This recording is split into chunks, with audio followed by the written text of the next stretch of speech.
Namaste. How you guys all doing out there? Hope you're well. Okay, we're going to have people trickling. We're a few minutes late.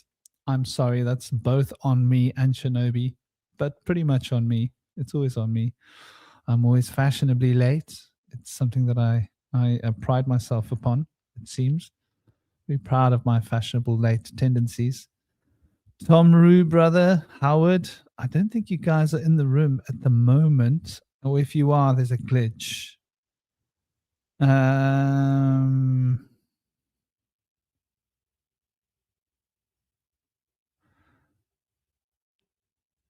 Sounds like an infection. Tom Rue, that's hilarious.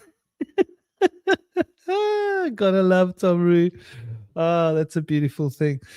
So here we are, sort of waiting for people to arrive. We're a bit late, so it seems like let me check my YouTube and make sure that everything is on track the way it needs to be. Make sure there's no issues. Yeah, I did notice an issue with StreamYard before. A disappointing issue, I must admit. Indeed. So let's jump on board with this volume muted and see if everything is on track here. It seems like we're working. Big love, dear brother Tom Rue. Namaste. How are you doing? And Howard and the other people that have been trickling into the room. We've just also really arrived in the last sort of minute or so. So, Gaz, how you doing, brother? I hope you're good, man. Yeah, Dordge Shugden. Okay, I'm going to admit, right? I do think that the Dalai Lama needs to have a new one ripped. And I'm here, yours truly, in an attempt to assist to rip the Dalai Lama a new one because the old one doesn't fit. Or shall we say the old one's become a little bit clogged up. There's too much crusty bits in the old one. Those crusty bits have prevented the old one from operating, so he needs a new one ripped. That's the saying goes. And that's for the Dalai Lama. And as for Dordge Shugden, we're going to talk about superstition here, right? We're going to have a nice little chat. Bom Shiva. Any of you that are Dalai Lama worshippers, lovers, whatever, I'm sorry. I'm going to be very upfront. I'm going to be very honest.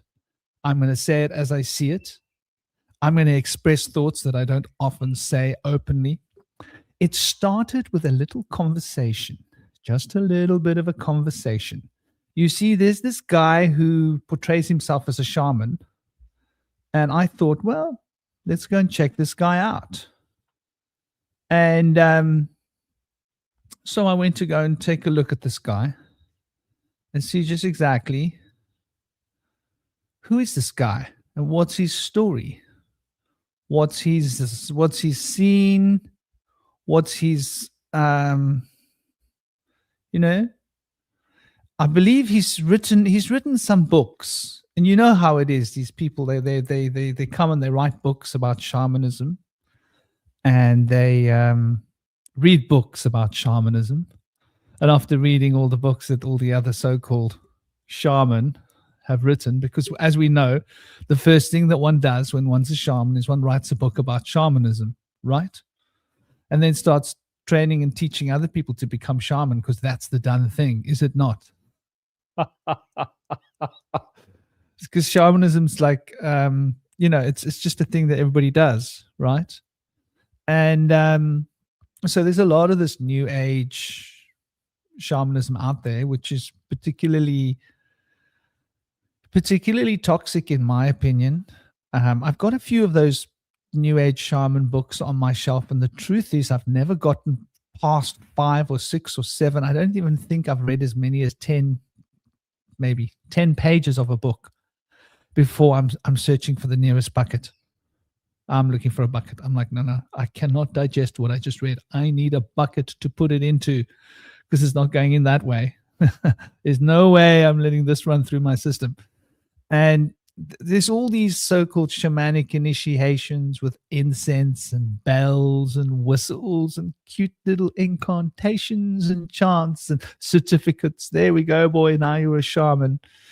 And it's a toxic curse on our psyche, on our where we're at now. And it doesn't just apply to shamanism. I'm sorry to say we've got to uncover what's going on in this so-called psychic spiritual development community, and just exactly how closely is spirituality aligned with politics. The Vatican, the Dalai Lama, this Dalai Lama cult, as I call it what it is. It's a Dalai Lama cult. And with us, we have General Shinobi. As you all should know, Shinobi is funky, cool, hip, and lots of fun. And he's a dad, and he does a lot of research into words, logos, images, synchromysticism, the ideas behind words and symbols and how they sort of fit in together is a big part of his inspiration. He's learning organically, using his natural wisdom and imagination to explore. He's not getting lost in books, learning from other people who knew the truth and wrote the truth down in the books, and now we've memorized the truth and now we are their disciples. He's not like that. Welcome, dear brother. It's an honor to have you on the show as always, and tell the new people that haven't heard about you that will come and see the show, hopefully, because all of you are going to be liking, subscribing, and sharing. Yeah, and commenting as well. If leaving any questions or whatever on the YouTube, I think that helps too, to with the algorithm. But yeah, what's up, people? My name's Toby. I go by General Shinobi. And yeah, as Franklin says, what I try to do is just try to find the essence of things, the common thread between all things, because everything is connected at its essence. And to find the truth, I've I had to, over the years, you know, there's so much misinformation out there. There's so much division as well. To kind of split our minds, to split our psyche, so we're disorientated. So what I've tried to do is find the essence, the common thread, how symbology, etymology, mythology affects psychology, kind of using philosophy, kind of using little bits of them all and not taking anything as the truth. Just see where it leads. And it's more of like a spiral. It's more of like a journey, and you come back to things that you thought you once knew, but then you have a more kind of you can view it from a different perspective. Like the further along your learning, when you kind of learn a little bit more, you can go back to something that you thought you knew and seeing it with a different perspective. Like me personally, myself, I do that all the time, and it's just like it's an expansion. So yeah, that's kind of what I do. I use mainly etymology, just like playing around with words and stuff, and more following how they sound rather than the kind of definition of what that word is. If you kind of split the word, change the vowels around, find out what that word means in another language, find out its origins. I'm more interested in the flow of things rather than trying to contain it and be like, this is what it is. It's more of like, well, it could be this, or this, multiple perspectives. And I try to come at things with a fresh angle as well. And yeah, fortunately, I'm not great at reading.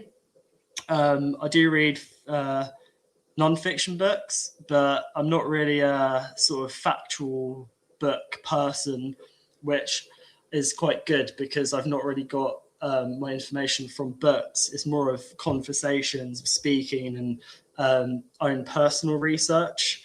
So yeah, looking forward to this conversation today with Franklin about the Dalai Lama. You know, he's a CIA asset as well, isn't he? Right? Your mic's muted, man. Sorry, I've got charcoal all over my hands. Do give me a minute while you crank on. That's dropped a fine. charcoal and it shattered on the floor and it's hot. So I've been picking it up with hot hands because the pliers are too slow. It'll be a moment. No problem, man. You go for it. Cool. Squirrel Sniper subbed, liked, and about to share. Awesome. Squirrel, if you feel like checking out my YouTube channel, it's Systematic Zoo. It's a little bit confusing having lots of different names. Systematic Zoo is the name for my book I'm trying to write, which has taken a long time because I'm not a natural writer.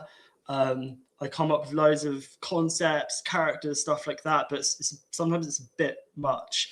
I might be working with Indie Sage though to try and get some momentum, try and get the ball rolling. But yeah, my book's called Systematic Zoo. It's basically about this earth, this realm in which we're in, and it's taking concepts from our current timeline, from the past, and also possible future timelines with AI and machines basically feeding off of humans. We're kind of at the sort of crux, the crossroads now of machines merging with humans, and we're told it's for our benefit, but really it's more to benefit benefit the artificial. One sec.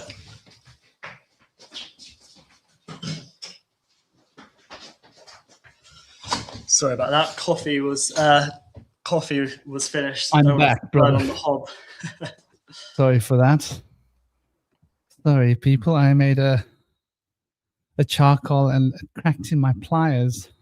So it's interesting that you use charcoal for like frankincense and stuff. I use water.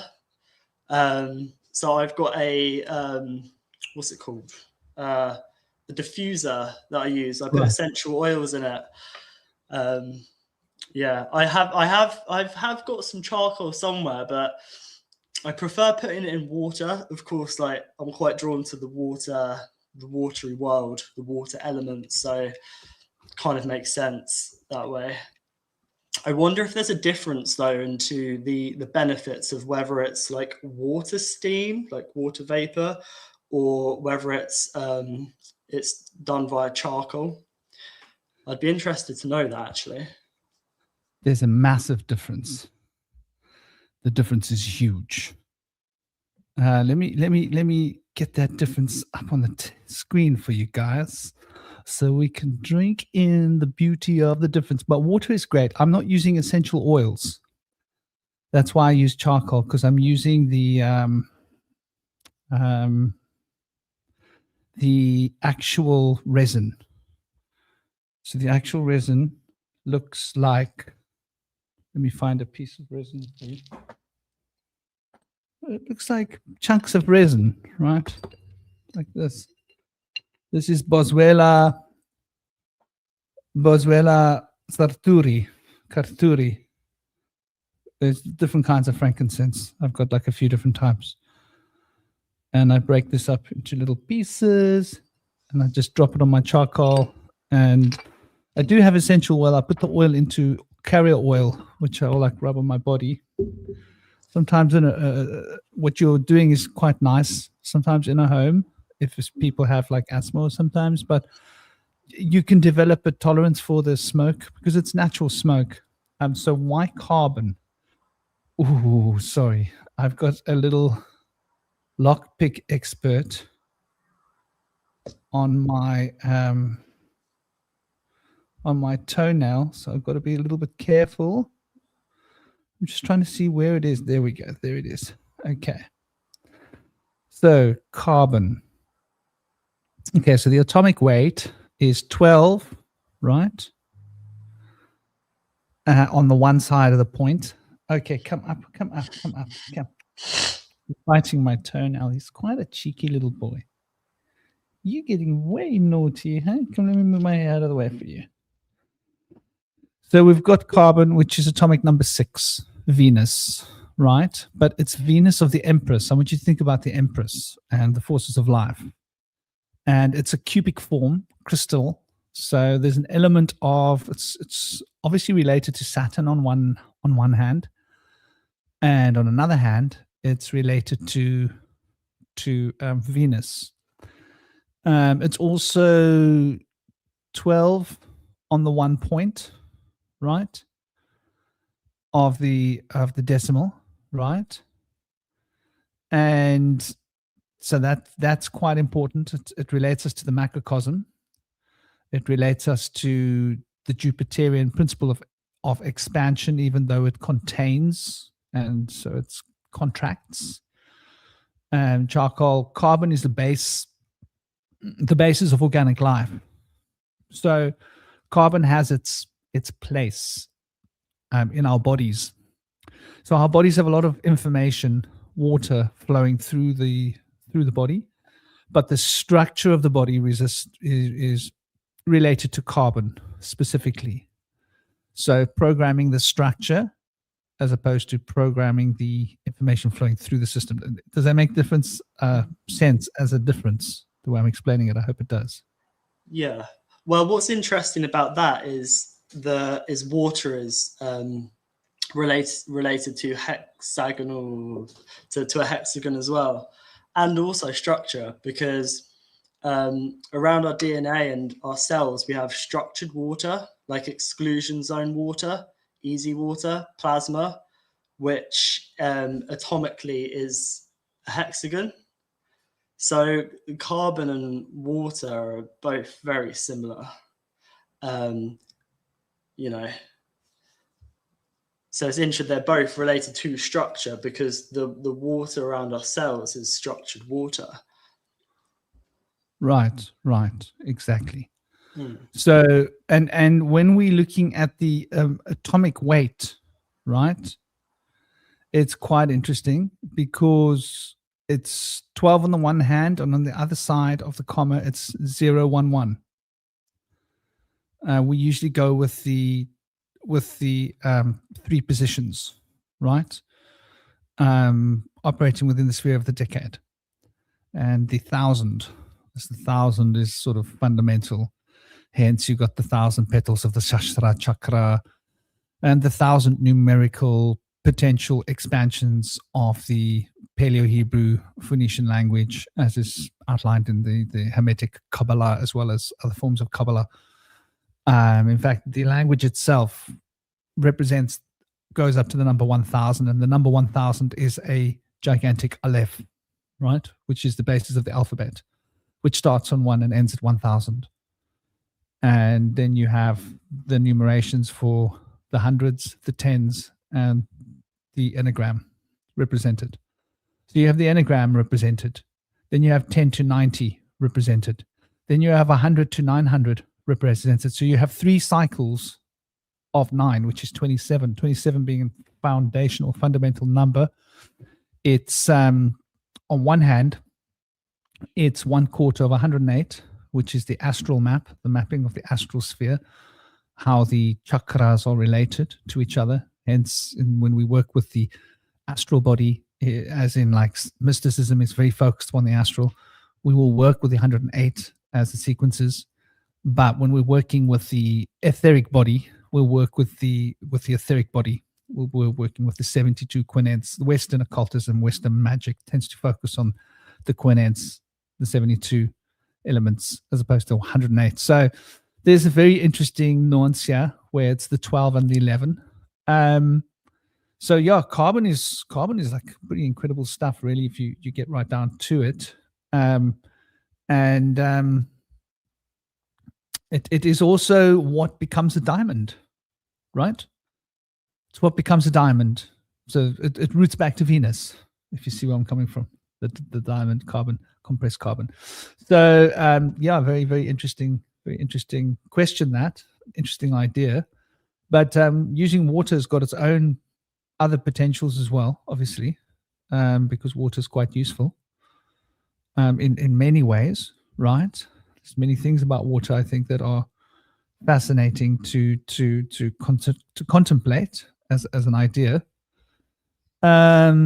So let me just get something up here. So I was having a conversation on Facebook just the other day, well, actually yesterday. And that conversation was in a space called Three Worlds Shamanism. And I discovered something that has been on the back of my mind for quite a while. And, you know, it's something that is, I think, a massive issue, right? And that needs to be considered. So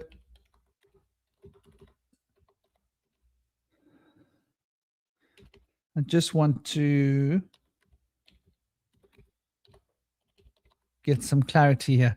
So yeah, the conversation was about a particular exercise that's being discussed here. Now, when I saw this exercise being discussed, I was like, well, it's interesting. You know, these people are putting out their little rituals that they do in public, which is not something I would do personally. I don't think. I think that the sanctity of your ritual should be sanctified, right? It shouldn't be a show device to like show off to the world. Look at me doing my little ritual with my drum and stuff. That's like a very sacred thing. You don't do it for the public unless there happens to be people around that are specifically supposed to benefit from that, right? And there seems to be this trend in the world where people tend to want to do this, which I find quite interesting. So there's this guy. He's Nicholas Breezewood. He's written a couple of books, right? Interesting. He's written the books, about shamanism, weather magic. He does the Sacred Hoop magazine. It's quite a nice magazine, actually, editorial-wise. My girlfriend loves it. Sacred Drums of Siberia. So what happens? People start writing books about shamanism, as you can see here. I hope you guys can see the screen, or is it just me seeing it? No, it's not. Give me a moment, ladies and gentlemen. Give me a moment. I'm a little bit slow on the uptake here. I thought I was showing you. So these are some of the books that's been written by this guy, Walking with the Tiger and Horses and Dragons. And I find like people tend to do a lot of reading, right? And they read a lot of books. They get a lot of ideas, theories, philosophies, and then they write a lot of books. And because they've written books, they get like a following. And now it's very hard not to get a swollen head when you're becoming a little bit sort of well-known because you've written a few books. Yeah. And I can sort of fully appreciate that. It must be a naturally challenging thing to do. It's sort of one of the reasons why I've never sort of been drawn to writing books. I mean, people often say I should probably write a book, but I'm like, it doesn't specifically appeal to me because it's more, I don't know. To me, the sacred mystery should be kept as sacred. And maybe that's an old school indoctrination thing that I need to check within myself, because I've always sort of maintained that, the esoteric wisdom, when you write it down and people read it, they're going to misinterpret it because that's how text works, right? The sacred should be spoken because there's a quality of voice, there's a quality of presence of a human being sharing. And when you're speaking, people can say, what does that mean? Instead of, oh no, I know what that means. I'm going to assume I know what it means. And now everything that you've written after that is based upon their assumption of something that was wrong about what you meant. And now they've got a complete delusional idea of what you just said. They've read the works, but they think they understand it. They read another book, get the same delusion, read another book, get the same delusion. And then they start writing books because they've read all these other books. Right? You see this pattern? And now they're writing the same books, spreading delusion about the delusions that they've read. Only the people that they read the books by to begin with had done the same thing. Right? And so you've got this delusion. So this is why shamanism doesn't work in books, right? You cannot learn anything about shamanism from books. In fact, I always say to people, stay away from books about shamanism because it's delusional nonsense, right? If you want to go back in time, if you want to go to the Himalayas, you want to see real shamanism, it involves risking your life. It's a very serious business. It's not bells, it's not whistles, it's not incense, it's not all this nonsense, ayahuasca, drinking medicines. It's none of that nonsense. It's real. It's hard. The austerities that shamans would do are intense, right? It's nothing light-hearted. Even you go to a Native American shaman, they would put themselves into a sweat box for like 3 days. They would sweat to the point where their hearts are on the edge of heart failure. Do you understand what I'm saying? They would push themselves to their physical limits so that they are having an almost near-death experience purification. It's not for the light-hearted or the faint-hearted. It's not this cool, sweet shamanism. Let's take some psychedelics and have a great experience, and now we're a shaman. None of that nonsense. And it's not in books either. The people that write books about shamanism are the people that are interested in shamanism, but the real shaman don't actually write books. That's something that I've also observed in life. So anyway, I was on this thing, and in this YouTube conversation, and I noticed like some of the things that were being said here were just, well, they were bordering on ridiculous. And let me get an instance of it so I can share it with you. Why am I having such a hard time finding this thing? Is it here? Is it there? So I picked up this book not too long ago, Franklin. It says, the only introduction you ever need. It's the only book you ever need on shamanism. And I've had a look through it. What I like about it is it's not very thick. It's quite thin. And it's certainly interesting. But the thing is with books, is it's like solid matter. It's there. It's for you to pick up any time. And also you don't need to take any of it as like fact. It's just someone's perspective. So I do like books. I've got quite a good collection of books. I just haven't read any of them. Maybe when I'm older, when the kids have grown up, I'll have more time to do that. But I think books are great because what if the internet goes? Like, the thing is, the current system, the society we're in now, we don't live in a village. We don't have elders. We don't have people to guide us. We don't even have parents to guide us in most cases. People don't even have parents. Their teachers in school don't guide them. They just read it from a script. The news is reading from a script. Even lots of stuff online, reading from scripts. So I think that books are very beneficial, but it's kind of like stuck in time. People do like re-edits and reversions and stuff like that, and updated and stuff. But I think books are very beneficial. The more beneficial would be people in person, to help and guide you and offer wisdom. But unfortunately, there's a serious lack of wisdom in the world. This is why people go to like self-proclaimed shamans or guides, people online, getting their information from AI, sharing AI content. It's the algorithm pushing it and stuff. So I mean, I personally think books are good. And Hollow Bonehawk said that she's read his books and it helped her. So I think that I mean, if you've got a book, like somebody said in chat, if everyone's got a book in them and it's best that it stays there. Well, I mean, I think writing stuff down is really good. I'd love to be able to write and finish a book, even though I'm still like very much a novice in all this stuff, like about 5 or 6 years delving into all this. Like, I do tend to find fresh perspectives, though. It's not regurgitated, and I'd love to write some of my findings down with etymology, symbology, stuff like that. But I'm hesitant because it's always changing. It's always expanding. If I write it down, it's going to be stuck. And I have a real issue with finalizing and finishing things. But I'd love to write a book. And, we can't not write stuff down because it's only stuck in like one time, you know. And I think if you were to write a book, it might reach a lot of people that it wouldn't usually reach, and we can't really rely on technology like the internet to share stuff. So I mean, don't be hesitant to write a book, Franklin, because I think that perhaps you should, you know.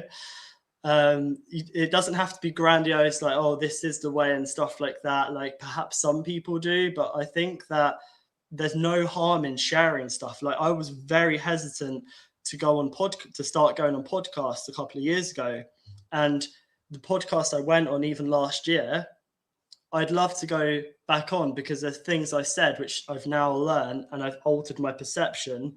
Not that I was lying, but that I was just giving these kind of concepts, tying these threads together. And actually now I'd like to come at it from a different angle, but I'm still glad I did, because if I hadn't, I wouldn't be used to talking to people and having conversations. And I think that with books, it might reach somebody in like 50 years, where online, a video that's made talking about the same stuff might be deleted. Like that's the thing with books, they can't be deleted. So I think there's definitely benefits to writing stuff down, you know. Don't get me wrong. I'm not thinking like that there should never be books and that no one should ever write books. What I'm talking about specifically has got to do with spirituality and the occult and the philosophy behind it. Just because most of the books out there are misleading. They have got this false idea of the Kabbalah. They have this false idea of Gnosticism. They have this false idea of Vedic cosmology, false idea of the chakras, false idea of everything out there that has to do with true mysticism and true occult thought. And that is largely because of the books that are being written. You see, when people write books, they don't go out and find the truth for themselves. So from a shamanic perspective, I would say don't read books. Read the book of nature. Don't read books on sacred geometry. Go and walk into nature and observe the flowers. Observe the sacred geometry. Observe which birds interact with those flowers. Observe where those flowers grow and how they are in relation to the rest of the nature.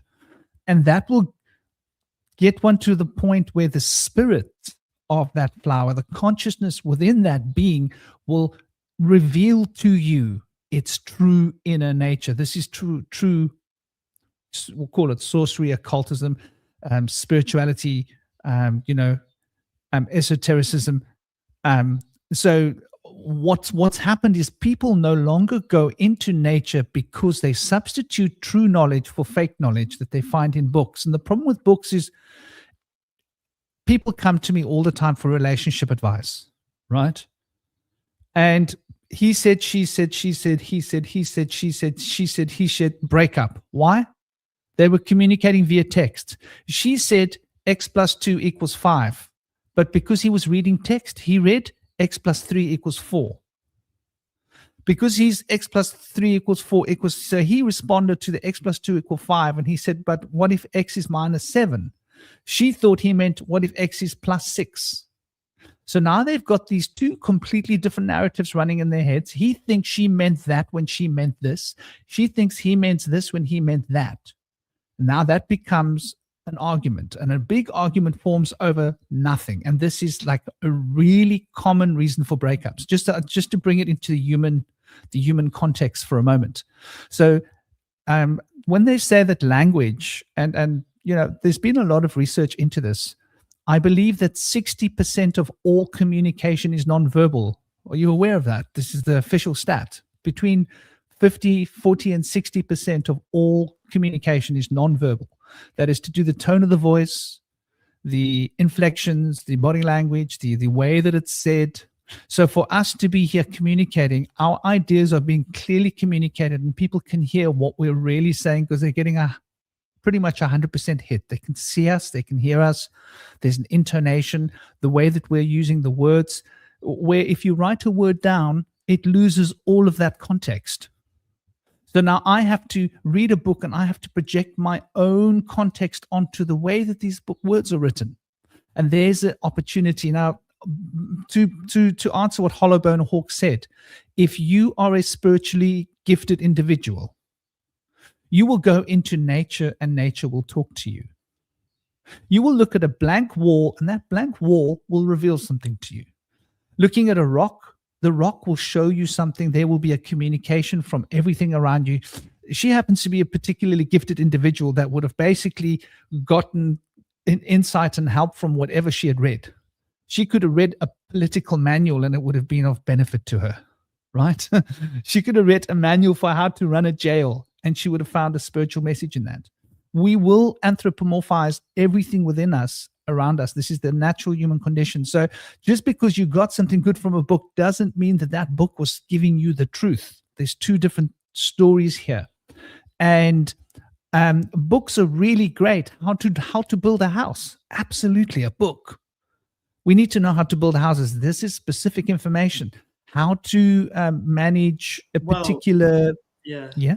Well, I just want to say how to build a house. I would say it's better that that's done, like, for example, by someone who's done it before, like a master builder in person orally.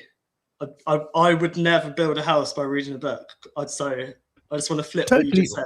Yeah. What I mean by that is how much mortar, how to make your mortar, what is the ingredients, how many pounds per pound of water, per pound of this, per pound of that. How many bricks am I going to need to build a wall of so many square feet? How deep should I dig my foundation? You should be trained by a master builder, but books have a purpose for specific information that cannot be misinterpreted due to human contextual communication. Numbers don't lie. If you write down numbers, numbers are universal. They don't have intonation. They don't have an emotional inflection. They are just purely factual basis. When it comes to medicine, for example, mixing a particular medicine, you need so many grams of this herb, so many grams of that herb. You need to boil it in water for so many minutes. This is what you're required to do with it. You must stand it in the sun for so long. Then when they take the medicine, they need to take so much every 3 hours. You're writing that down. That is useful information, right? But what you, and maybe when to pick the herb. What time of month is the best lunar point to pick the herb on? Pick it on the second day of full moon or the first day of new moon or whatever, right? All of this information can be documented and can be kept for the future. And this is great use of writing. But I think when it comes to spiritual philosophy, we are now in a different realm of contemplative ideas. And when it comes to ideologies, and let me show you what I mean, just to give a bit of context to this idea, right? And I think this might be quite useful, right? Just to give us an insight into the specifics, because I do believe that there is definitely a need for this. You know, I do get the sense that we are rather lost in this world. And for example, teachers and gurus and shaman, we need to be able to connect our hearts to our brains. And in order to connect our hearts to our brains, we need to be in resonance with the correct people. This is like really, really important. And when we're not in resonance with the correct people, we can become, in a sense, what's the word? Programmed energetically on a vibrational field by something that's particularly not healthy, right? And so I'll give you a bit of context here on what I'm talking about. So the nature of this conversation was, the post was fine. It's about chod. Now, chod, if you don't know it, is a form of Vajra. It's the Vajra form of working with the proverbial lightning bolt energy, right, to align the etheric and the astral body. It's a Tibetan practice. That particular form of Tibetan practice has got different forms of it in different sects within the Tibetism, right, the Buddhism. So we're talking Mahayana, we're talking North, we're talking Tibet. And because there's different forms of Buddhism in the world. And it's insightful for us to recognize that these different sects are like the Catholics, right? Some of them are like Catholics. For example, people don't know this. The Dalai Lama, let me give you an insight into it before we get into the nitty-gritty of this. The Dalai Lama outlawed Dordge Shugden worship in 1996. He didn't outlaw it, he banned it. But he then outlawed it in 2008. I watched it on the equivalent of C-SPAN in Tibet. They have a C-SPAN type channel. C-SPAN is in America, where you can watch all congressional hearings, and they are all recorded for the public domain. Tibet has this similar equivalent of a channel where you can go and watch any political, you'll have it in the UK as well, right? Where you can literally watch the discussions and the debates as they are happening in the House of Commons and when they are passing laws, right? This is public domain information, and it has to be because of so-called democracy. So they have this channel in Tibet, and I was watching in 2008 because I happened to be in Nepal, that the Dalai Lama brought a motion against Dordge Shugden, and he wanted it to be banned. He wanted it to be lawfully banned, legislatively banned. I also was aware of the fact that he had been on the radio telling people that they should not tolerate this witchcraft, and that this was evil spirit worship and it was witchcraft, and that people must basically not tolerate it. So what happened in Tibet was thousands of people were kicked out of their homes by the public. Their homes were burnt. Some of them were unalived. Many of them were injured. When they were injured, many of them were rejected from hospitals because they were Dordge Shugden worshippers, and people had heard on the radios by the Dalai Lama that we need to get rid of this. We need to force this curse out of Tibet because it's a curse upon our people. These were the kind of strong languages that he was using, and I actually listened to some of his broadcasts. There was a wonderful Swiss couple that had actually caught him in an interview, and they had played some of his recordings to him. And they had translators there from Tibet that had clearly translated for him. First time I ever saw the Dalai Lama lose his temper. He got so angry, he started shouting and frothing from the mouth. This was before AI existed. This is more than 20 something years ago. He lost his temper. He started shouting. He ripped the thing off. I thought he was going to physically get violent by the way he was behaving. He ended that communication with them, called them liars, and said, "You guys said you wanted to talk to me about Buddhism, not this rubbish." And because they had called him out, and they had shown then footage of the fires burning of people's homes, people being driven, people being chased with sticks, people being harmed, women being beaten with sticks, children being harmed, children being harmed in schools, children not being allowed into schools, hospitals rejecting people, people not being allowed to go to the shop and buy food. And this Dordge Shugden persecution happened over years in Tibet, and it was a huge cover-up by the Dalai Lama and his fraudulent little crew of fakers, right? He then went to try and dismiss the freedom of religion from Tibet. I watched the proceeding. I didn't see the outcome of the court case, but I watched him present the case. They do have the subtitles on that equivalent channel, the C-SPAN type channel. I watched it in Kathmandu. I was shocked. I did my research to find out if this was legit, and it turned out it was legit. At that time, the internet wasn't controlled by AI. Now, I'm not a Dordge Shugden worshipper. I'm not a Dordge Shugden devotee. I don't have proverbial skin in the game with this little cult argument between Dordge Shugden and Dalai Lama. But what I did was I got back to the UK and I did my research. I went to find the Dordge Shugden people and speak to them. There were huge numbers of Dordge Shugden people in London campaigning to get help because they were trying to save their families and rescue their families from Tibet. They couldn't even get asylum status because of the way that the Dalai Lama and the money behind his organization and the way that he controlled the public narrative. And Dordge Shugden was demonized as being an evil spirit. Right. So this is the background. So anybody that has been brainwashed by the Dalai Lama and his devotees will believe that Dordge Shugden is an evil spirit. That's all there is to it, right? But I'm telling you now, there's a lot more to it. And if you start to uncover. So anyway, we were on Facebook and we were having this conversation, and this is about the chod. The chod is there's nothing wrong with the chod. The chod is a mantra, a 100-syllable mantra that is chanted. The formation of the chod ritual looks exactly almost identical to the Dordge Shugden ritual. I want to be clear about this. In fact, let me Google it for you so I can show you. Even, I'm pretty sure even Google will show me. Dordge Shugden ritual form is very similar to the, how do I do that little dot? How do I do that little dot on this keyboard? I'm using a different keyboard here. To the chod. Okay, maybe I don't need the dot. Let's hope I don't. To the chod ritual.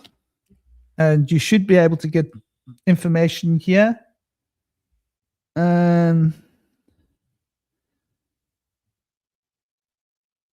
Okay, so let's see here. So you can see that the Shugdendo ritual, which is an ascetic ritual, right? Which is part of the Dordje Shugden worship, which has been banned in Tibet. And the Tibetan chod ritual shows significant similarities, primarily through their shared roots in esoteric Buddhism, the shamanic tendencies that both these rituals, and the goals are a little bit different. So the setting is similar. The chod, no, this is not the same one. The Dordje Shugden ritual structure. Why are they showing me this Japanese version? You should be able to find it, and I'm pretty sure I will.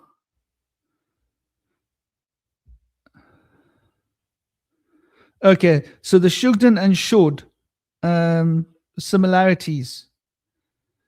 The Chod practitioners work traditionally, they train in the graveyards, which is where the Shugden works as well. They're both working with a very sort of powerful dark energy. The Chod involves visualization, and they've got to cut their own body's connection by transforming the nectar of the spirit. The Shugden rituals involve offering negative emotions and offering the hatred and the jealousy and the anger into the fire to burn away these negative qualities. They both use very similar structured chants. The chod is 100-syllable. The Shugden chant is not 100-syllable chant, but it's a shamanic chant that's done. They both use very similar drums and bells. The actual look of the ritual is very, very similar, right? If you were to actually observe these two rituals, they are very similar to each other, to be fair. So I noticed something like, by the way this guy was talking about this, so I thought to do a little tester. And my comment here was, great practice, makes me think of the Dordje Shugden sect that the Dalai Lama was criminalizing in Tibet Parliament less than 2 decades ago. Big love, brother. He then came back immediately with that narrative from Dalai Lama. Dordje Shugden is a pernicious and dangerous demon. It's not just a sect, and it wasn't criminalized. It was warned against. Now, this is the lie that has been told by his followers, but actually, any of you want to go and take a look? 2008 parliamentary hearing, it was literally brought into parliament, and in 1996, it was banned. In 2020, I believe the Dalai Lama relaxed his position against people being allowed to worship Dordje Shugden in their own homes privately, because he recognized the pressure internationally from too much awareness about the exact nature of what had been happening in Tibet, and he wanted that covered up. So he got all calm and kind and forgiving and sweet and said, well, you're allowed to practice, but not in the monasteries. No monastery is allowed to practice this. It's still not allowed to be done officially. You can't go to a Dordje Shugden priest to have it done for you, but you can have a Dordje Shugden shrine in your home now. You won't be criminalized, or you won't be trouble to you for this. So there has been a lot of controversy around this particular practice. because he claims that it's then this other guy here who's also the same kind of, these guys have been indoctrinated by these Buddhist monks. And so they've been initiated by these Dalai Lama type Buddhist monks. And let's not forget the Dalai Lama is the guy who put his tongue in a child's mouth not so long ago. And he didn't just do it willy-nilly. He forced the child to do it, and the child didn't want to do it. He had to force the child 5 times. I watched the video. The child really was looking scared and nervous, and he then said something in the child's ear that looked like a threat. And the child then begrudgingly allowed the Dalai Lama to put his tongue inside his mouth. I've never seen something so disgusting and something so inhumane in my life that an adult would force a child for him to allow his tongue into the child's mouth. Being someone who's very versed in the occult, I understand the occult nature of what's going on there, and it's not good. How would you feel about something like that?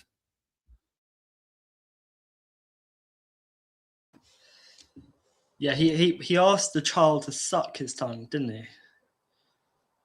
I mean, putting a part of yourself, any part of you, in a child and asking it to suck it isn't good. The thing is, he's a CIA asset, right? And so what's happened is that he's been planted there to probably detach people from Buddhism.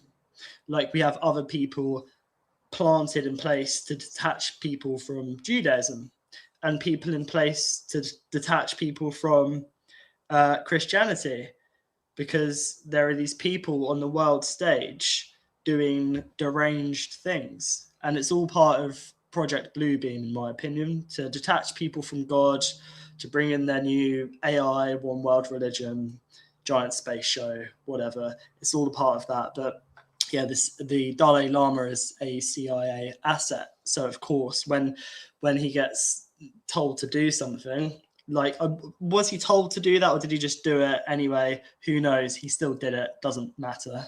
It's disgusting either way. Go and watch the video, people. Go and find the video. It's out there. Unless the Dalai Lama's crew has managed to have it scrubbed, which they may have, you can actually see the video and you can see the child. And the child doesn't want to do it. And he says to the child, no, do it. And the child's pulling away. He grabs the child's hands and he doesn't allow the child to move away from him because the child's trying to get away from him. He physically restrains the child. He says to him, no, you must do this. No, you must do this. Then he whispers something in the child's ear, and the child almost recoils to what he whispers in his ear. You can see the subtle reaction in the child, to which then the child does what he says. And he probably said something to that child of like, I'm a very powerful man. I can do things to your family. You don't want your family to get in trouble. He probably warned the child about something. We can only speculate, but it was a very clear sign of what was going on there. And his followers, all these people, and this is why I'm shedding a light on this, because people need to know about this. People need to understand that there are a lot of severely brainwashed people out there that have been completely brainwashed by this cult. So the Dalai Lama said that this Dordge Shugden worship is worshipping evil spirits. And I then brought into the conversation with these people, and I won't run you through the whole conversation. I won't bore you with it. But I brought into the conversation that there's a lot, there's a lot more for us to look at here, right? And I mentioned one of the monks after this Yeshe guy had said that Shugden practice was designed as a sectarian method of control, offering worldly success. Let me tell you about Shugden. Okay, for those of you that don't know, I'll give you a breakdown, and you can look this up for yourself and you can research it. Everything I'm saying is verifiable, right? The Shugden is highly connected to Ganapati. Now we're looking at synchromysticism for a moment. There is a Ganapati in Tibet. They borrowed the Ganapati from Vedic knowledge, right? Synchromysticism. A lot of Tibet was affected by Sanskrit knowledge and Vedic knowledge. So Ganapati is one of the guarding spirits, and this is going back to the 11th century, right? And before, I'm guessing. Ganapati was a guarding spirit that would guard the dharmas. And Ganapati had 4 emanations. There are 5 forms of Ganapati. And these 5 forms are the 5 different forms. One of them is the angry Ganapati that will protect and make sure that the impure don't get hold of the Dharma. The Dharma is knowledge of divine, knowledge of supernatural, magic, and it can be used to do harm. This is why the Dharma needs to be kept pure, and only the pure of heart are allowed access to the true knowledge, the true inner wisdom, and the awakening. You could think of Dharma, if you want to translate Dharma into English, gnosis. Gnosis is the closest English word that relates to what Dharma means. Dharma is personal experience of divine knowledge. Gnosis is personal experience of divine knowledge. And the gnosis empowers one to have great supernatural abilities very often if one travels deeply enough into the gnosis or the Dharma. And so there is this powerful force of protection, and this embodiment of protection is part of the systemic development of this esoteric art. Now, at a later stage, and I think it's about the 17th century, there was a shift and an evolution. And there's this priest called Manchuri that is fundamental. He's not just a priest, he's a bodhisattva. He had attained full enlightenment according to the stories and was ready to pass off into samadhi, but he chose to embody physical form as a bodhisattva to come back to work to assist people. This is really very closely aligned with Dordge Shugden, and the form of this enlightened being, this bodhisattva that protects the Dharma, was characterized as Dordge Shugden. And hence the alignment of Dordge Shugden with Ganapati still exists to this day. In fact, the most aggressive form of Dordge Shugden, he is riding on a white elephant. And of course, there are 4 further emanations of the Dordge Shugden's archetypal consciousness. And so there are 5 forms, in the same way that there are the 5 gunas of Ganesha in India. We've got to understand the synchromysticism. We've got to understand the relevance, the connections. If you study them, the synchromystic connection will be so relevantly obvious to anybody that has done any homework that it's fundamental. So this evil spirit that the Dalai Lama is talking about, right? If we want to go into it, there's somebody who is the the Tsem Rinpoche. And the Tsem Rinpoche, here's a picture of him. This guy basically was ordained by the Dalai Lama. When was he ordained? I think he was ordained in 1987. Let's see what we see here. When was he ordained? Yeah, 1987. The Tsem Rinpoche was ordained by the Dalai Lama himself in Dharamsala to become a monk. So this isn't just some weird fringe guy. Now the Tsem Rinpoche basically was a Dordje Shugden priest, and he worked with Dordje Shugden. Now it's important to understand that the Dalai Lama himself was initiated into the rites of Dordje Shugdenism, right? So if he says it's an evil spirit, well, it's part of his own initiations to become the Dalai Lama, right? The hypocrisy is starting to show, I'm sure, for those of you that have insight and are interested in looking into the truth. It will become very blatantly obvious what's going on here.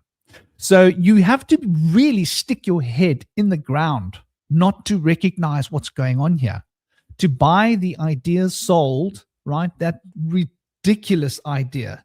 Like, I don't even know how ridiculous to call this idea, you know, that was said here by Nicholas Breezewood. Dordje Shugden is a pernicious and dangerous demon. It's not just a sect.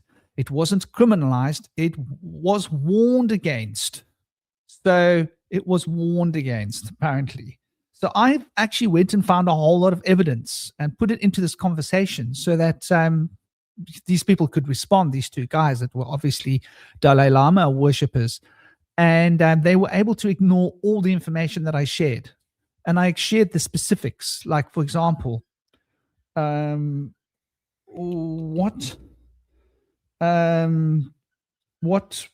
process was brought before Tibetan Parliament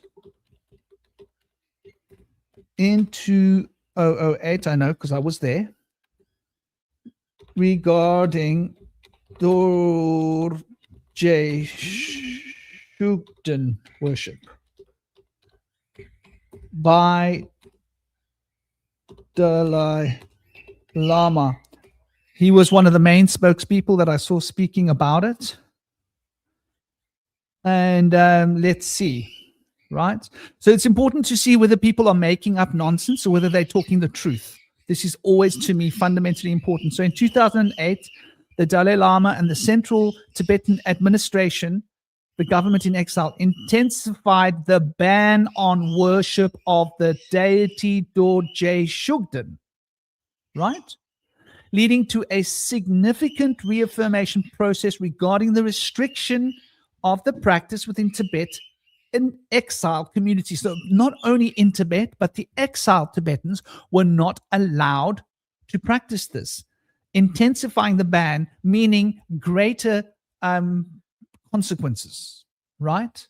The decree following the 2008 Dalai Lama's teachings in southern India, the Parliament in exile of monastic authority implemented a stricter forced process to identify and separate the Shugden practitioners, right? Now, what was happening in Tibet at the time was people were being forced to live. I want you to remember Nazi Germany, right? When people were forced to wear armbands, when people were forced to live in special secular communities before things got out of hand.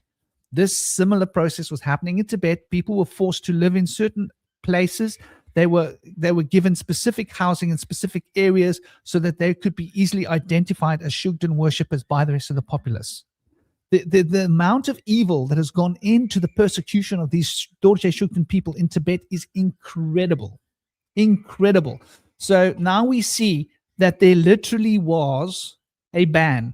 There literally was, and I'm not just saying a verbal ban, I'm talking about a specific ban, right?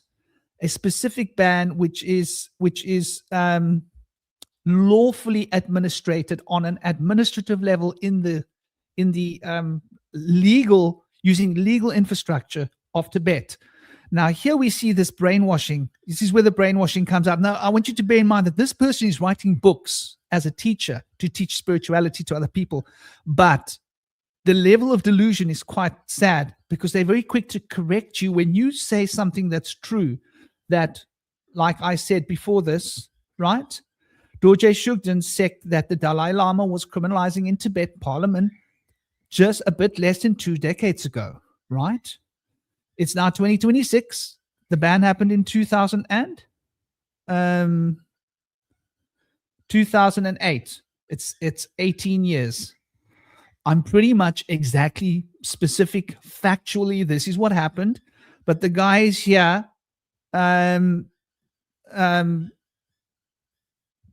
basically pointing out it wasn't criminalized, it was warned against. Can you see the level of brainwashing? You can point out a specific fact to people. They won't even bother to go and Google to find the truth of, did this really happen? They will just take what their gurus told them as the golden truth and correct you. And this is like a sign here. This is a real sign of like a kind of a psychotic mental state, because normal, intelligent people don't correct other people until they know that they're correcting them properly, right? If I don't know that you're wrong, who am I to tell you you're wrong when you're actually right and I'm wrong? Isn't that what a narcissist does? Right? It's called gaslighting, basically. And we can inadvertently gaslight people, but it's not an excuse in my book. If you don't know, you should say, well, as far as I know, this is what I believe. I'm not sure what you're saying is true. I don't know about this. That's a different thing than to say you are wrong and here's the truth and then present a lie. It's very, very sad. It's a lack of integrity. It's a lack of decency in my opinion as well. And then, of course, in the same sentence, call this dangerous demon. So based upon their lack of knowledge of actually what happened in Parliament, we've got to imagine their lack of knowledge of what Dordge Shugden really is. I think that's a reasonable assumption. So when we look at one, and I'm not going to be long, brother. I'm just going to try and be short with this, right? So we look at Dordge Shugden, right? And this is a story about how this person. Oh, and one more thing. One of the things that this Nicholas Breezewood and his little sidekick, who's just as ridiculous as he is, to be honest, both making up lies, said, oh no, this guy lived in opulence and wealth, and he made total big success in the West, and he lived this great life, and he wasn't even really a this or that. This guy lived a humble life, more humble than the Dalai Lama, if we're going to be honest about this, right? And I just want to show you evidence, right? I'm not making this up. They make up stuff when they speak, right? This is the hotel where the Dalai Lama goes when he goes to New York. That's the hotel. This is the exact hotel. That's the pool of the hotel where Dalai Lama swims when he's in New York if he feels like swimming. Those are the kind of rooms. This is not the foyer. This is a room in a hotel, part of a complex of room. There's the bedroom, which is attached to a living room, and you've got your own thing with 24-hour. This is a 5-star hotel, right? And this 5-star hotel is called the Park Hyatt Hotel. However, the Dalai Lama has stayed in other hotels as well. I do think I have a list of some of the significant hotels that he has stayed in as well. Do I not? And just to be clear, right? These are the kind of rooms that you have. These are private rooms in this hotel. It's a very, very sought after, very fancy hotel. He has stayed in the Sheridan Hotel. He has stayed in all those fancy 5-star hotels. Some of them have Michelin food. This is the kind of place where the Dalai Lama stays when he travels. But they then said that the Rinpoche in question that we're talking about, right, Tem, that he lived an opulent lifestyle. I want to show you where Tem stayed when he stayed in California. This is the place where he stayed, right? I think it's quite important to this is called the Fenmore Apartments. It's not a hotel, it's not room service, it's apartments. And it's normal apartments, like a kind of a place that you would rent if you went on holiday. People like us that don't have millions of dollars would stay in places like this. These are the places. He also stayed in actual monastic places in the States where there were organizations where accommodation was sorted out for him, like within that space, within the local community, a bedroom in someone's house. That's how the Guruji that I knew in India, whenever he did go to the West, which was very rarely, he wouldn't stay in hotels. He would stay in someone's home, humble. He didn't need big houses and big expensive things. He never, ever went to a big hotel, ever, even when his students tried to say, please come, we want you to come and do darshan for us. No, I just want to stay in someone's room. That's what you would imagine from a spiritual guru. Anyway, this is the Dalai Lama. Now, these guys were making these allegations about this Tem Rinpoche. Once again, propaganda and lies spread by the Dalai Lama that has basically been lying about this guy, right? Saying that he's living a lifestyle that he isn't. He actually lived in Malaysia. He didn't really travel much. He lived a fairly humble lifestyle in Malaysia, and he's well known. He got an honorary doctorate in psychology because of his humility and because of the work that he actually did. He worked tirelessly with actual charity and trying to help people. So this guy was nothing like the Dalai Lama, but he was apparently worshipping an evil spirit. Now, to get back to this point that I was trying to make here. So when you look here, this is the image of the so-called evil spirit. It's got the sword of truth in the right hand, the sword of wisdom.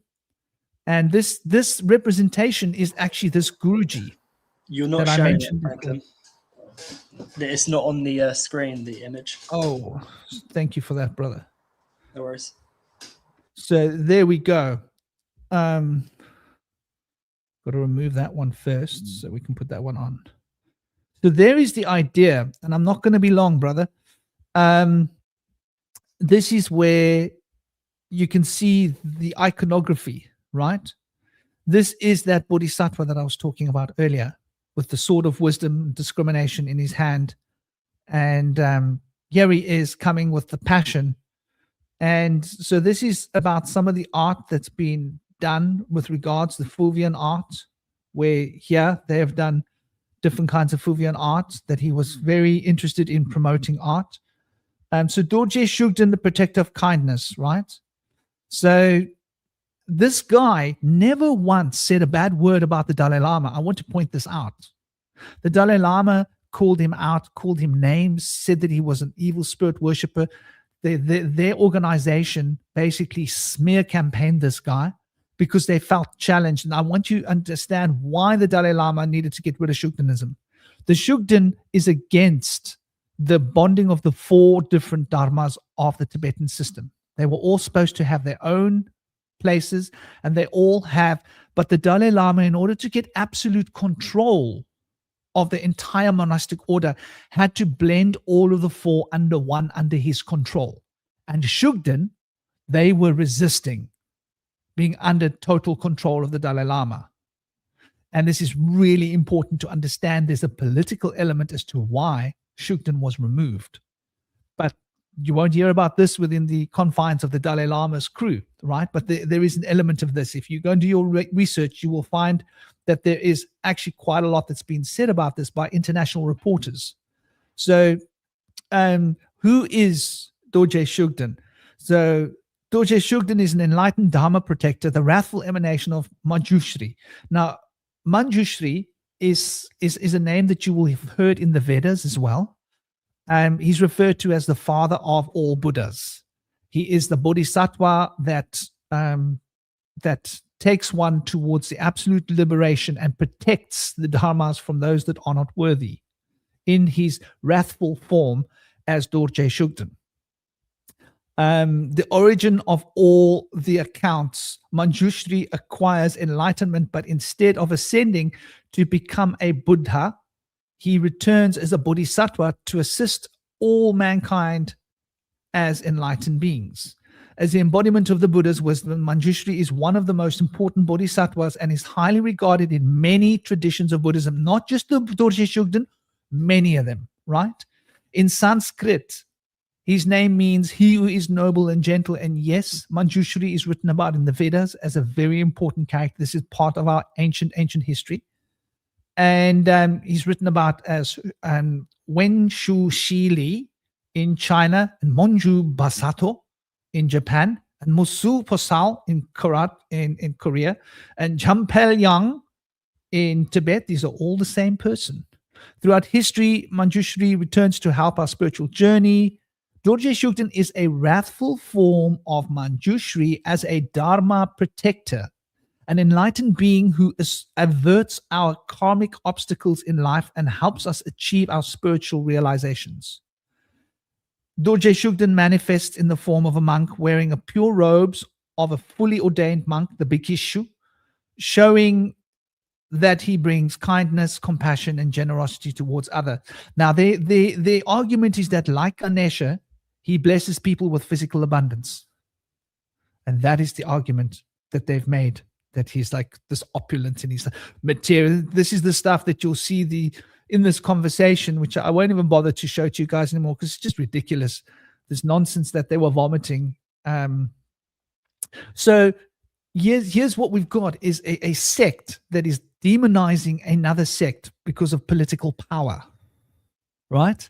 And we've got all these people around the world that have basically called this Dordge Shugden a demon, and this has been done so that the past of what's happened in Tibet with the Tibetan people can be hidden.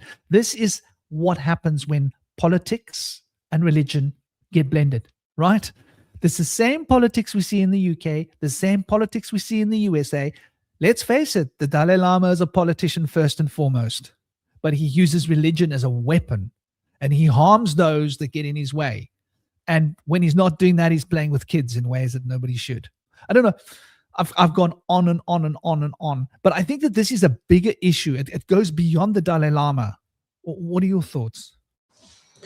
Yeah, well, I personally don't know too much about the the whole thing. This is the first time I'm hearing lots of this information, other than the fact the Dalai Lama is a CIA asset, and there was a CIA Tibetan program,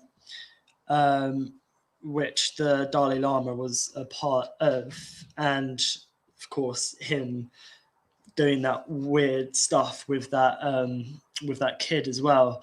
But I don't really know too much about this. I have tried searching. I've searched up the Dordge Shugden, and it looks like he's riding a white dragon, which is pretty cool. I've just tried looking at the image to see what I can kind of decipher symbolically of the image, and I'm trying to work out why he was demonized. Is like someone. What I'm trying to do is try and find a common thread, because like this narrative, as you say, is probably like is repeated. So I'm trying to find the common thread. Do you want me to tell you what it is? Well, yeah, and also can we say what the equivalent is as well? Because I was thinking, is the equivalent Pan? Because Pan was demonized by the Catholic Church, and you know, what would the equivalent symbolic nature of this being represent? I'd love to get into that. Well, in India, it's Ganesha. It's Ganapati. There's a story about how Ganapati protects the sacred wisdom even from Shiva. Shiva wants to come and see Parvati when she's bathing, and Shakti, and she asks her son Ganesha to guard her, and Shiva comes and he wants to see her naked, and Ganesha says, no one may see my mother naked, the divine mother. You shall not pass, even though you are my father. And Shiva chops off his head and goes, and Parvati hits the roof, turns into the Mahakali. And Shiva goes, whoa, whoa, whoa, whoa, whoa, whoa. I'm sorry. I will get the next animal's head that passes and put it onto your son and restore him. So Shiva waits. The next animal to come is an elephant. He removes the elephant's head. He puts it onto Ganesha. This is why Ganesha has an elephant head. This is the story. Ganesha is the protector of sacred wisdom and sacred knowledge that is represented by Parvati. Now, in the Tibetan equivalent, like I just pointed out, the Dordge Shugden is the protector of the Dharma. And he has a baleful element. This is why the elephant, the Ganesha, is what removes the obstacles, if there is an obstacle to truth, Ganesha will remove it, even if it's a person. Interesting. So in both images, there's a little mouse. Of course, Ganesh is shown with a mouse, and so is the other guy. Is it exactly?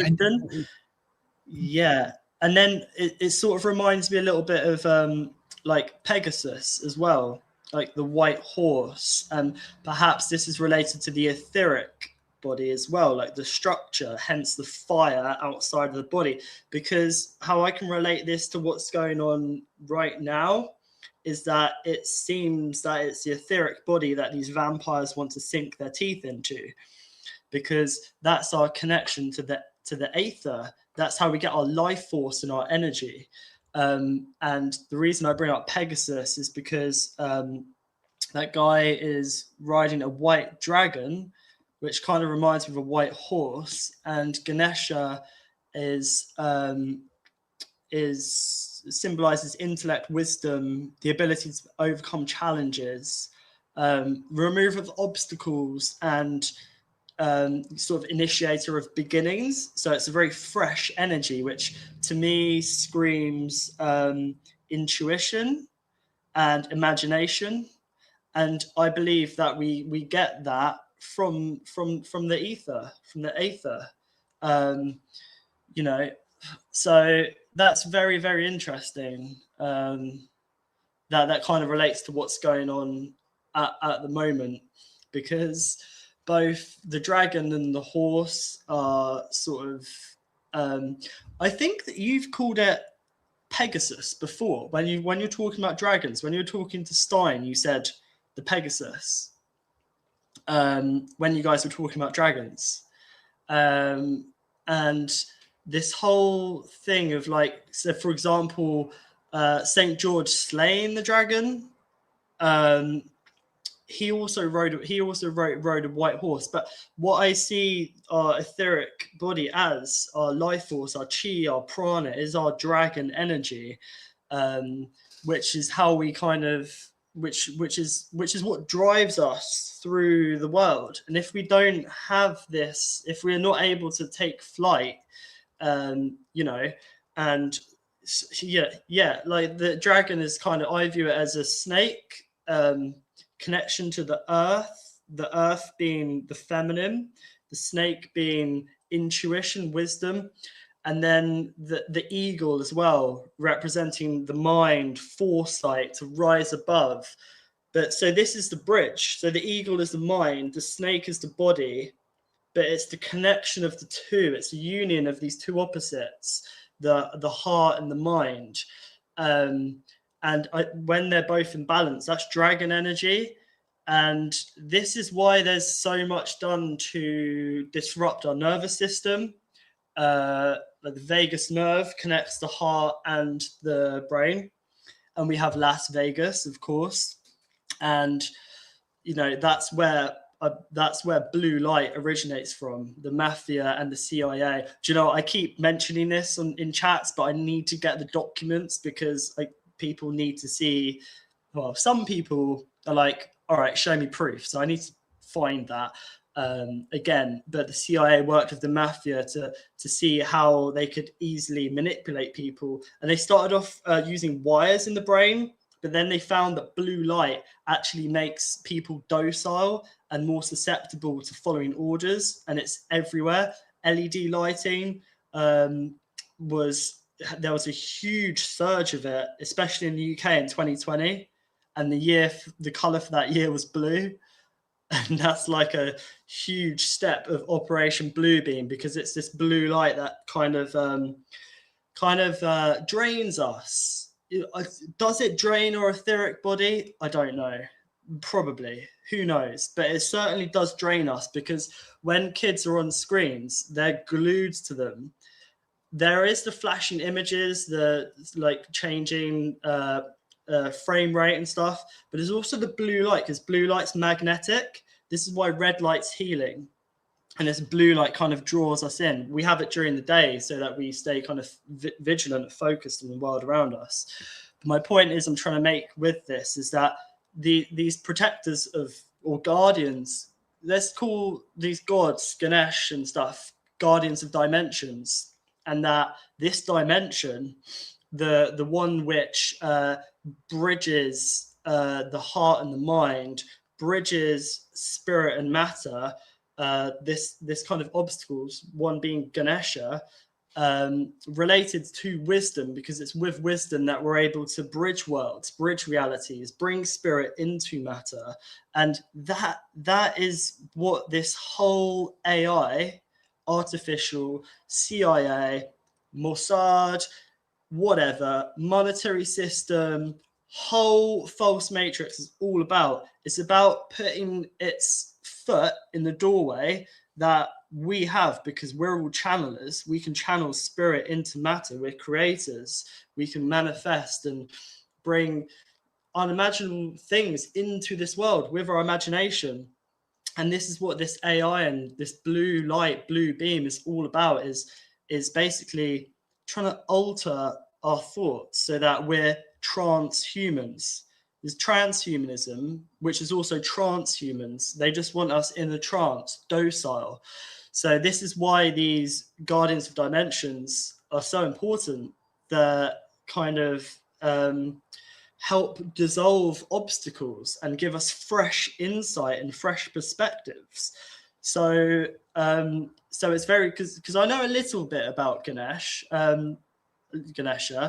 The other guy you mentioned and you've been talking about, never heard of him before you mentioned him, but it's interesting to sort of find the common thread of these deities or guardians of dimensions, and then relate it to what's happening currently as well in the matter, in the material, because we're powerful creators, but we can be manipulated, we can be coerced. There's so much done to, like, for example, map the human brain. Since the 70s, they've been able to alter brain waves via radio waves. We think like this, our mind is not in here, our mind is out there. We're in the mind. The mind is spirit and soul. We're part of the world soul. We're all part of the one spirit. We have our individual frequencies. And with this, what's called our mind, our brain, this is how we process things. This is how we tap into and get out of the mind beyond the firmament, and how we channel things into reality. And if they're able to map this, copy it, put it into AI, then they're able to bring things into this realm. And it means in turn that, like, basically what it comes down to is order versus disorder.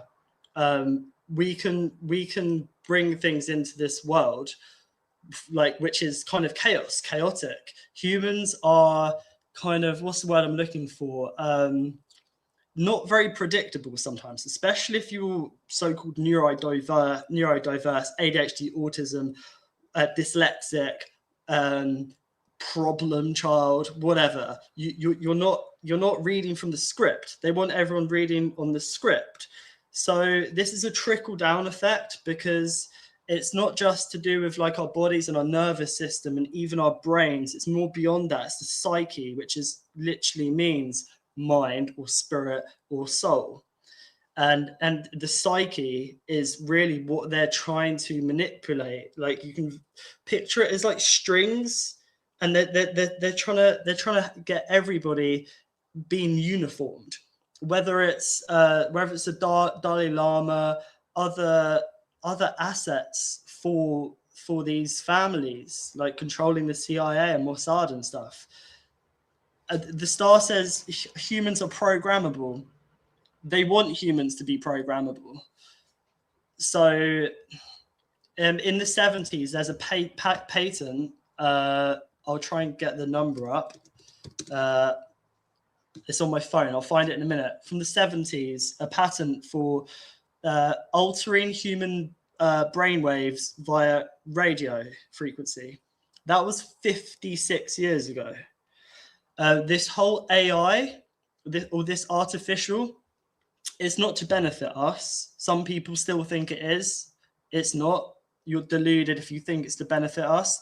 The way this AI is working is that it's trying to extract from us to replace us. That's why they're trying to map the human brain via Apple AirPods. Apple have a patent for that. Apple have a patent to map the human brain. Why are they trying to map the human brain? Because this new world order, they want to stop the disorder. And they call it, if you're thinking outside of the box, they say you have a disorder and that is bad. Disorder is good. You know, we spoke about Eris. Obviously, there's Hecate, there's Lilith. All of these like goddesses representing the feminine, they've been demonized because they call out the authority. You know, any figures that call out authority, we've been basically gaslit for a long time. That, I'll use Christ as an example. He spoke out and he was crucified, but he died for our sins. So don't worry about that. So now everybody's just an autopilot, waiting for him to return, just waiting for a savior. Now they've actually put Trump in his place to be like, Trump's going to be the savior. Right. But at the same time, we have the 4 horsemen of the apocalypse, and the first horse, the white horse, is both the Christ and the Antichrist. Well, what's going to happen is that the Antichrist is going to be playing the role of the Christ. And I think people know by now that this Christ isn't external, it's internal, it's inside us, and now we're all the saviors. But what they've done is they've gaslit us and made us think that savior is coming from outside of us. Well, it's not. It's inside all of us. And that's what this whoever was it, the Dalai Lama, has gaslit people into not connecting with this deity. So I'll stop rambling now, but yeah, pass the mic over while I can. No, brother, what you're saying makes total sense. And I, when you were saying, I was getting an image.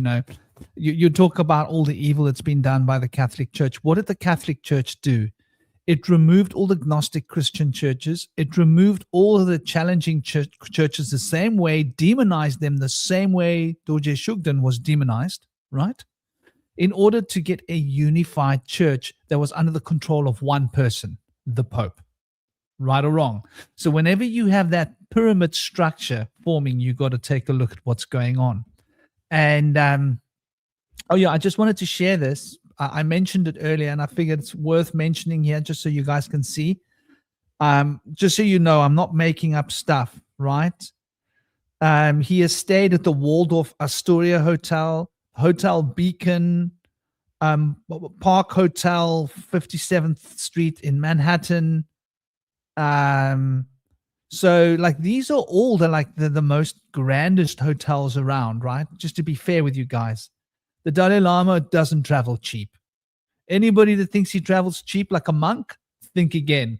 He's a politician and he travels first class and he travels in style. That's how, and he's traveling all the time to all these important functions with all these important, powerful people, rubbing shoulder with all the bankers. Another thing I want to say as well, the Dalai Lama has supported transhumanism. He has literally been the face of the 2045.com movement. I know because I researched this decades ago. Please, people, go do your homework.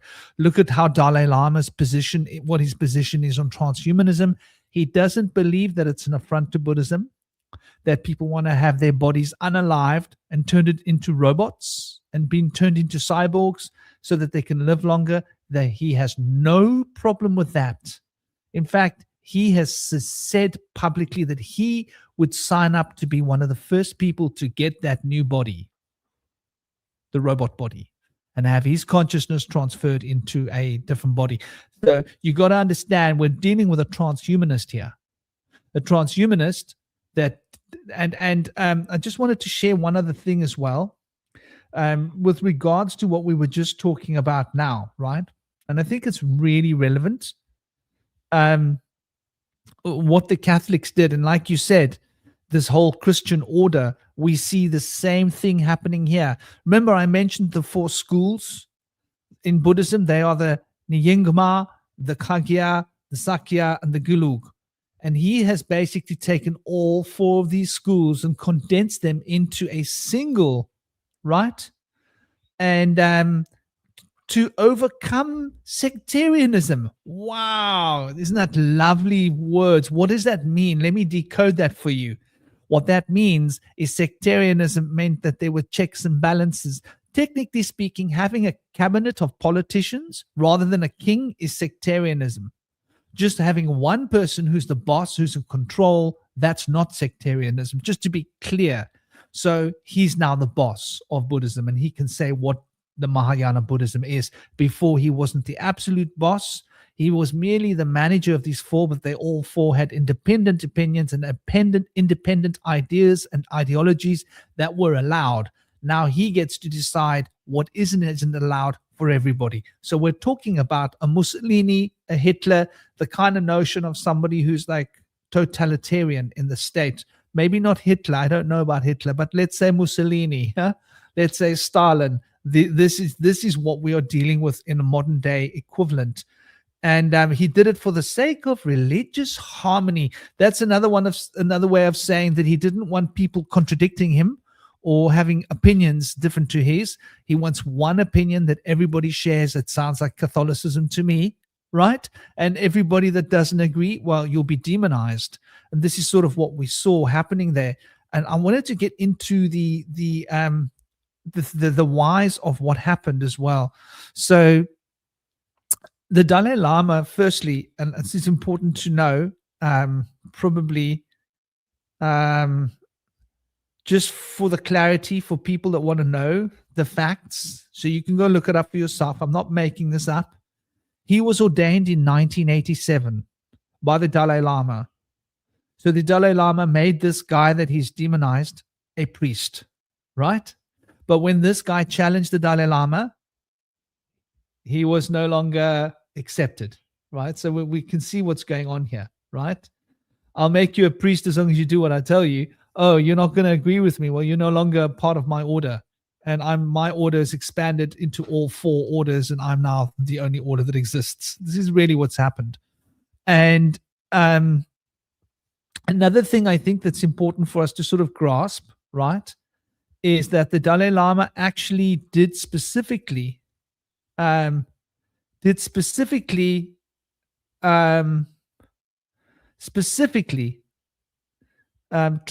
in Dordge Shugden. In fact, when the Dalai Lama was rescued, and this is quite important, right? When he was rescued, before his exile in 1959,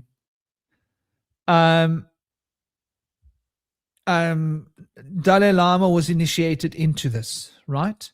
He wrote the Yellow Book in 1976, where he was pushing propaganda of stories of how Dordje Shugden punished Gelugpa practitioners who mixed their practice with other Tibetan Buddhist traditions, right?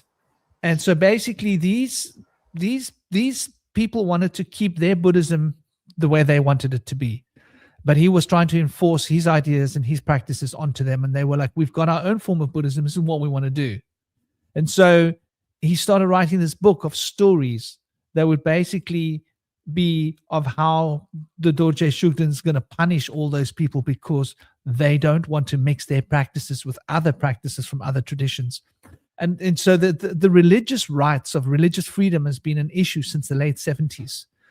And so that's quite important for us to just get a bit of a handle on, yeah. And I also think that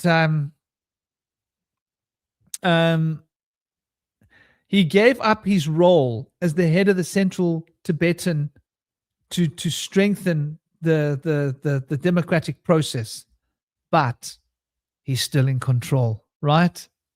It's like the Queen. She gave up her role in Parliament, but Crown Prosecution Services, the Queen. The courts, the Queen. The judges, the Queen. Who decides what laws get passed in court? The Queen, right? But she's got like a couple of people up there, phonies, that will dance around and pretend that they are there for the people, by the people. But at the end of the day, the money talks. Who's got the money? The Queen. Who controls a lot of financial power in the UK? The Queen's got big stakes. The huge super corporations, they have to be eating out of the Queen's hand, right? If the Queen wants them to lose their license, it will happen. So it's the same idea in the UK. The Queen has got more power. We like to think of the Queen as just somebody who sits in the castle. No. There's a lot going on there. Sausage Fingers is in charge now. The Queen, sadly, died a few years ago. So, yeah. Right. Yeah. But I mean,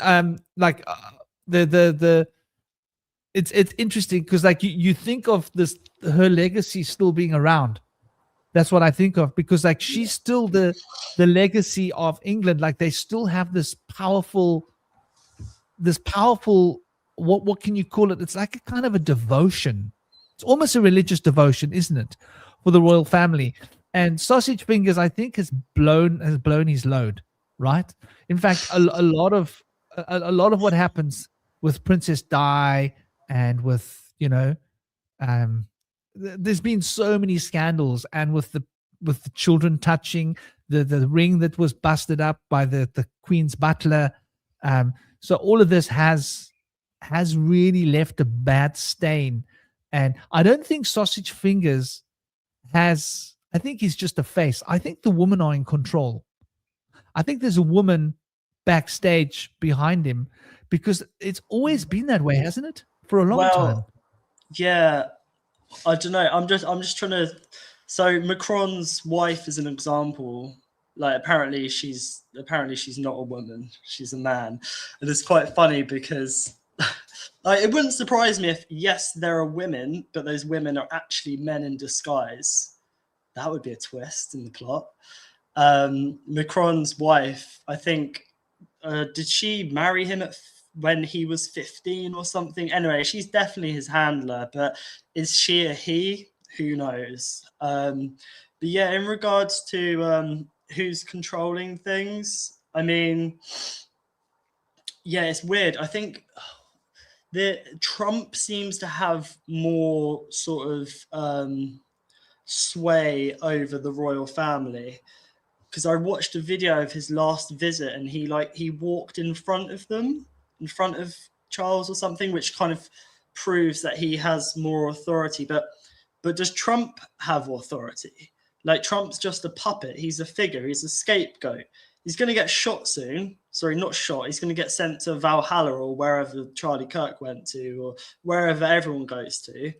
And then JD Vance is going to get in power, because these people are, like, slightly off topic, but politicians are put in power to see what they can get away with, push the Overton window one way, and someone else will swoop in. Like, JD Vance is in like peace talks and stuff with Iran, and he's kind of doing things differently to Trump, and then Trump's going to be thrown under the bus because Trump has a lot of hate, and people are going to be like, oh yeah, great, JD Vance, he's going to be our savior, but he was funded by Peter Thiel, Palantir. Like, that's the way we're going. And then people want Keir Starmer out, and the people that they want to replace him, Farage or whoever else, these people have links to like technocrats, to technology. This is where we're going exactly, or like we're being steered exactly where the archons, the rulers, manipulators want us to go. And all of these puppets are all distractions. And the royal family, yeah, it's a bit like a cult. Like, people, like, I don't understand. Like, we pay so much of our money to the royal family, and they have so much money. Like, how are people not angry about that? How are people not angry that he was best friends with Jimmy Savile for years, and they knew what he was up to? Like, people should know, even if people are told that they're all pedos. But people seem to not care. I think there's a lot of cognitive dissonance with people. A lot of cognitive dissonance. You know, it's interesting because, like, just to come back to it, you're right. His connection with Savile, and this is a typical thing. Like how many times is the Dalai Lama mentioned in the Epstein files? And how many times is it mentioned in emails that Epstein is now, he's coming to my ranch this weekend. We're going to be hanging out. We're going to be doing this. He's doing a talk for us. So, but according to his worshippers, he never went there. But of course, you know, he flies around in his private jet and stuff, and who knows where he goes when he commissions these private jets, and does his whatever he does when he's not hanging out in these 5-star expensive hotels. But there's a lot of references to him coming on a lot of different occasions over the years, which, why would they be talking about, oh, you're coming to the Dalai Lama event on my island on Saturday? Yeah, I'm hoping to come. What time is it? Oh, he's going to be starting the talk at about 2, and then we're gonna hang out. And we're gonna have some food, and you know, this is like email conversation between people, and it happens repeatedly. Many people discussing this hanging out to the Dalai Lama. How could he have not been there? Why would they be having emails between each other, falsely talking about the Dalai Lama coming there when he's not coming? It doesn't add up. I'm sorry. So you're right. You know, this association with Epstein, with so many of our political heads, right? With so many people in power, with so many people that have religious positions, right? That were connected to Epstein, and they all tried desperately to, and others that were closely aligned with him that were connected to all these other people. So I think there's a big story there. I wanted to get into why the Dalai Lama banned it. So he was initiated into Shugden, right? There's a story about how he had a vision of Dordge Shugden, and it left him scared and shaken when he was younger. Yeah.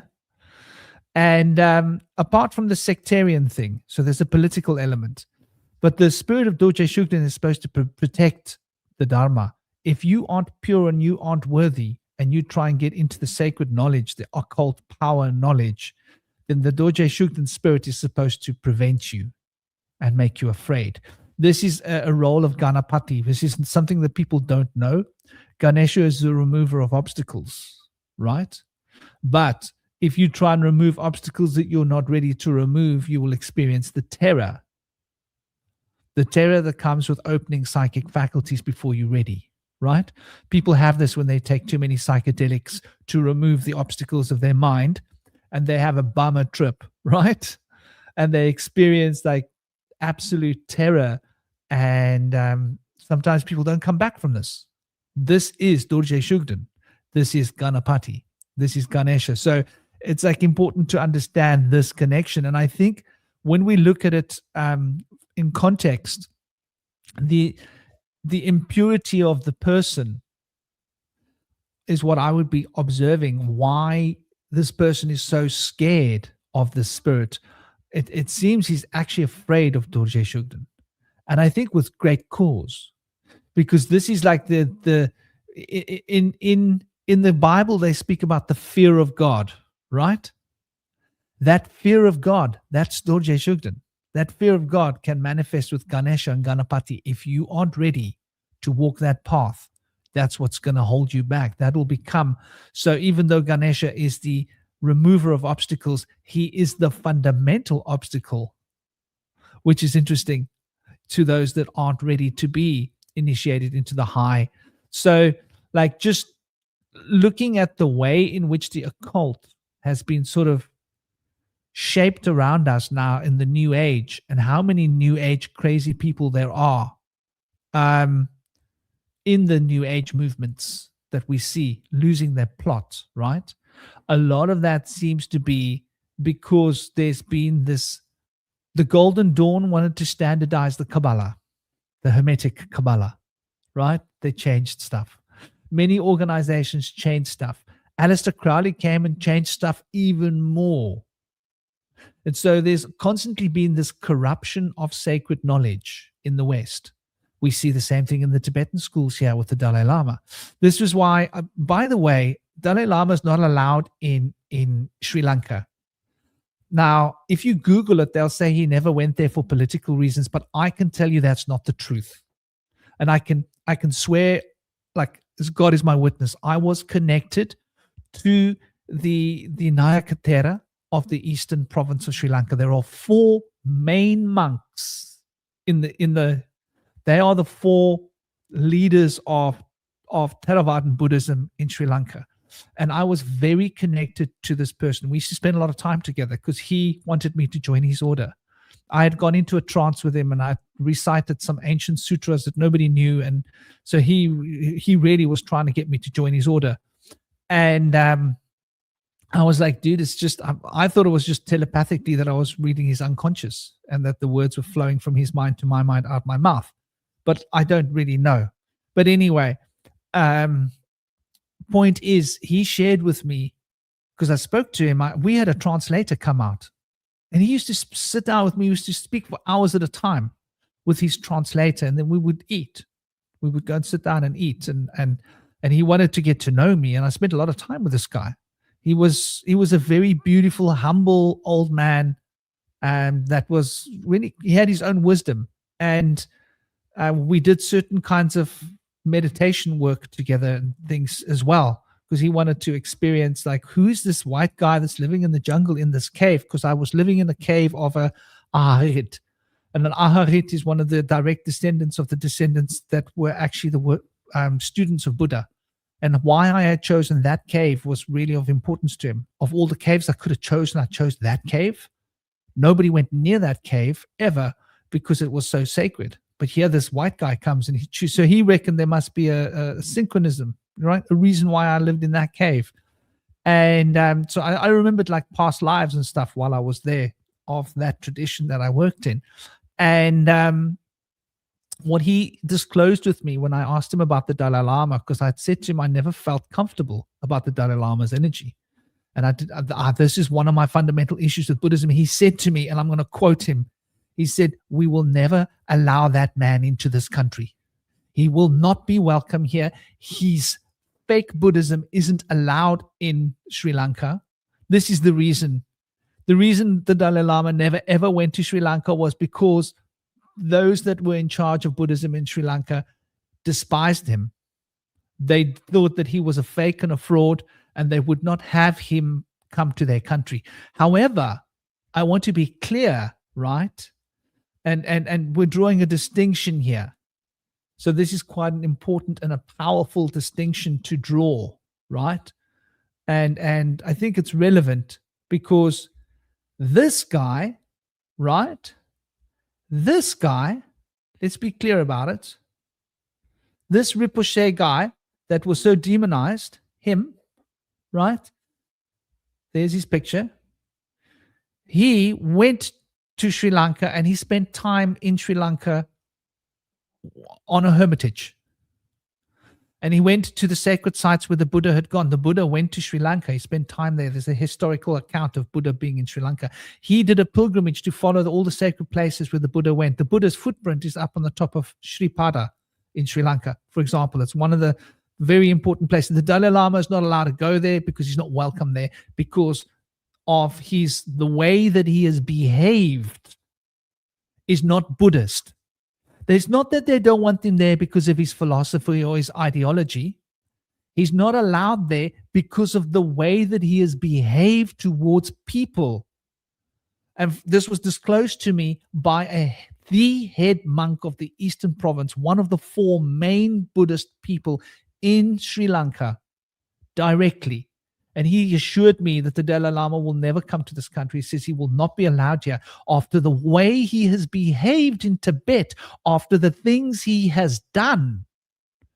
We will not have him here. He's a fake Buddhist. So this is why you will find that the Dalai Lama doesn't go to Sri Lanka, never has gone, and probably never will go until there's some kind of a reformation of the Buddhist monks and they lose their whatever.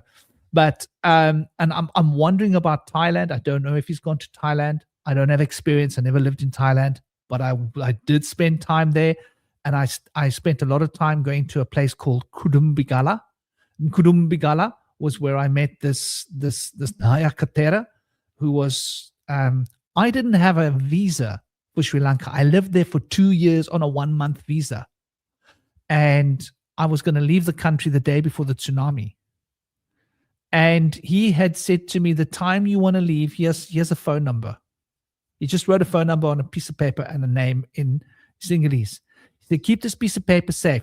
When it's time to leave, give this to the people at the airport. I gave it to the guy at the airport. They freaked out with me. Oh, you don't have a visa. You've lived here for 2 years. This is a big problem. They went off to the back. They made a phone call. They came back. They stamped my passport. They said, have a good day. No black stamp, no problem. So these head monks have got a lot of political power within Sri Lanka, by the way, as well. I think maybe just because they are like considered the divine embodiment of Buddhism. And so they are the equivalent of the Dalai Lama but I spent a lot of time with this man, and he was a gentleman. He was a very gentle, he was very understanding. There was something quite beautiful about this man's heart, which was why I spent time with him, because there was something quite spiritual about him. But anyway, I don't want to get into that whole Sri Lankan story. I don't want to hijack it. But to get back to the point here that I think is quite important is the loss of sectarianism into a single pyramid structure of religion, especially where that religion has got so much power over the state. This is why Sri Lanka still have, to this day, 4 separate monks, 4 separate districts, effectively 4 separate orders, so that there's no one person in control, right? All 4 people have to be in agreement for anything to happen, right? It's really important that the balance of power is there. When you have a pyramid, you have a very small point of power at the top of that pyramid. You need to have this kind of balance. Like if you're in a space where one person takes charge, and I think this is why we will find so many brainwashed people out there that will defend the Dalai Lama even after he did this tonguing, where he tongued a child in public. Who would get away with tonguing a child in public other than somebody who's deified, and they actually make excuses for him, saying that it was a great honor for the child.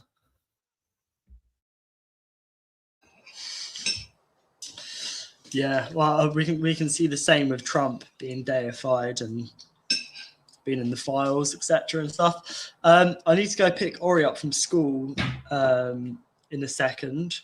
I just want to share a few tabs, especially for the star, in regards to what I was talking about earlier. So let me zoom in on this. So this is the patent number. If anyone wants to copy that, 1974. Apparatus for and method of sensing brain waves at a position remote from a subject, whereby electromagnetic signals of different frequencies are simultaneously transmitted to the brain of the subject, in which the signals interfere with one another to yield a waveform which is modulated by the subject's brain waves. So that's a patent from the 70s. And this is a patent, if anyone wants to copy this number down, from Apple. Apple has filed several patents exploring the use of AirPods to monitor human brain activity. Okay, so they're basically, I'm not going to read it all out. Right, look at the patent, go look at it yourself. It's basically to map the human brain. It says the purpose is the technology is intended to monitor health indicators, including sleep cycles, seizure detection, and early signs of neurodegenerative conditions like Alzheimer's, dementia. Yeah, it's always beneficial at first, this technology, until they want to map your brain, and then MIT are creating brainless human clones. So they're creating brainless clones and they're mapping the human brain. It sounds to me like they're trying to create humans that they can manipulate and control by mapping the brain, implanting it into another clone, creating AI wombs, you know. So, and then I just want to show you these tabs of 1970s Project Stargate, which was to do with remote viewing and ESP. Because now we have Stargate Project. So what they've done is they've taken Project Stargate, which was about remote viewing, ESP, extrasensory perception, and now they've swapped the wording, and they've said it's they've called it what would they call it? Stargate Project, which is basically an OpenIA and Oracle like technology thing. It's to basically map the human brain. It's to get to the in between, the liminal, where we bring spirit into matter, our thoughts, the force that's around us, and how we create, because that's chaotic to them. That's chaos. They want to know exactly what we're thinking, what we're doing at all times. This ties into the whole track tracing, 15-minute cities, why there's so much AI and artificial and stuff being pushed on us. And it's always done. It's always said it's like to benefit us, like Neuralink for people who are paralyzed. That's why they're saying. That's why Mr. Beast is talking about that. But, you know, if you look further ahead and what their plan is for this kind of digital, what they call a utopia, where there's going to be machines everywhere, it's not for our benefit. I'm just going to share two more tabs briefly. And sorry, I have to do this really quickly, but I've got to go in a sec. Do you want to? Yeah, it's fine. Oh, okay. Okay. Right. I don't have to go in a sec. So I found out recently that Pluto's atmosphere is going to be frozen and disappear by 2030. So why this is interesting is because 2019 was the beginning of this solar cycle, soul cycle. 2030 is the end of this solar cycle. It goes on an 11-year cycle. So 2019, what happened there? That was the start. 2030 is the end of this cycle. Okay, and it's interesting that they say 2030 is the year that Pluto's atmosphere is going to freeze over and disappear, because Pluto represents the subconscious, and it's our subconscious that we need to tap into and work with, because it's the subconscious which basically runs the program. Like 95% of what we are is subconscious, like our breathing and stuff like that. But also it's related to our behaviors as well, and this is where we can be manipulated. So it's interesting that it says this is going to be frozen over. To me, that represents we're not going to have access to that. Where I'm going with this is by the year 2030, after this soul cycle, after this manipulation of the psyche, which is another name for the soul, which is the mind, which isn't in here, it's all around us. It's the all is mind, the all is mental. That we're going to see further manipulations up until 2030, and they want us to not be able to access the subconscious. So they're saying it will be frozen over. Maybe there'll be fear, maybe the fear of the subconscious, because we already have a lot of fear of the unknown, fear of the dark, fear of tapping into this. That's where we store all of our trauma and stuff. So where I'm going with this is that what's happening with this, our ESP, extrasensory perception and stuff, it's been weaponized and used against us, because that's our magic. We have the formless, which is where everything's from, the spirit, and then we have the morphing, the changing, which is where the magic happens, and then we have the form, the structure and matter, and it's this morphing which we need to be able to use, how we can bridge spirit into matter, the formless into form, and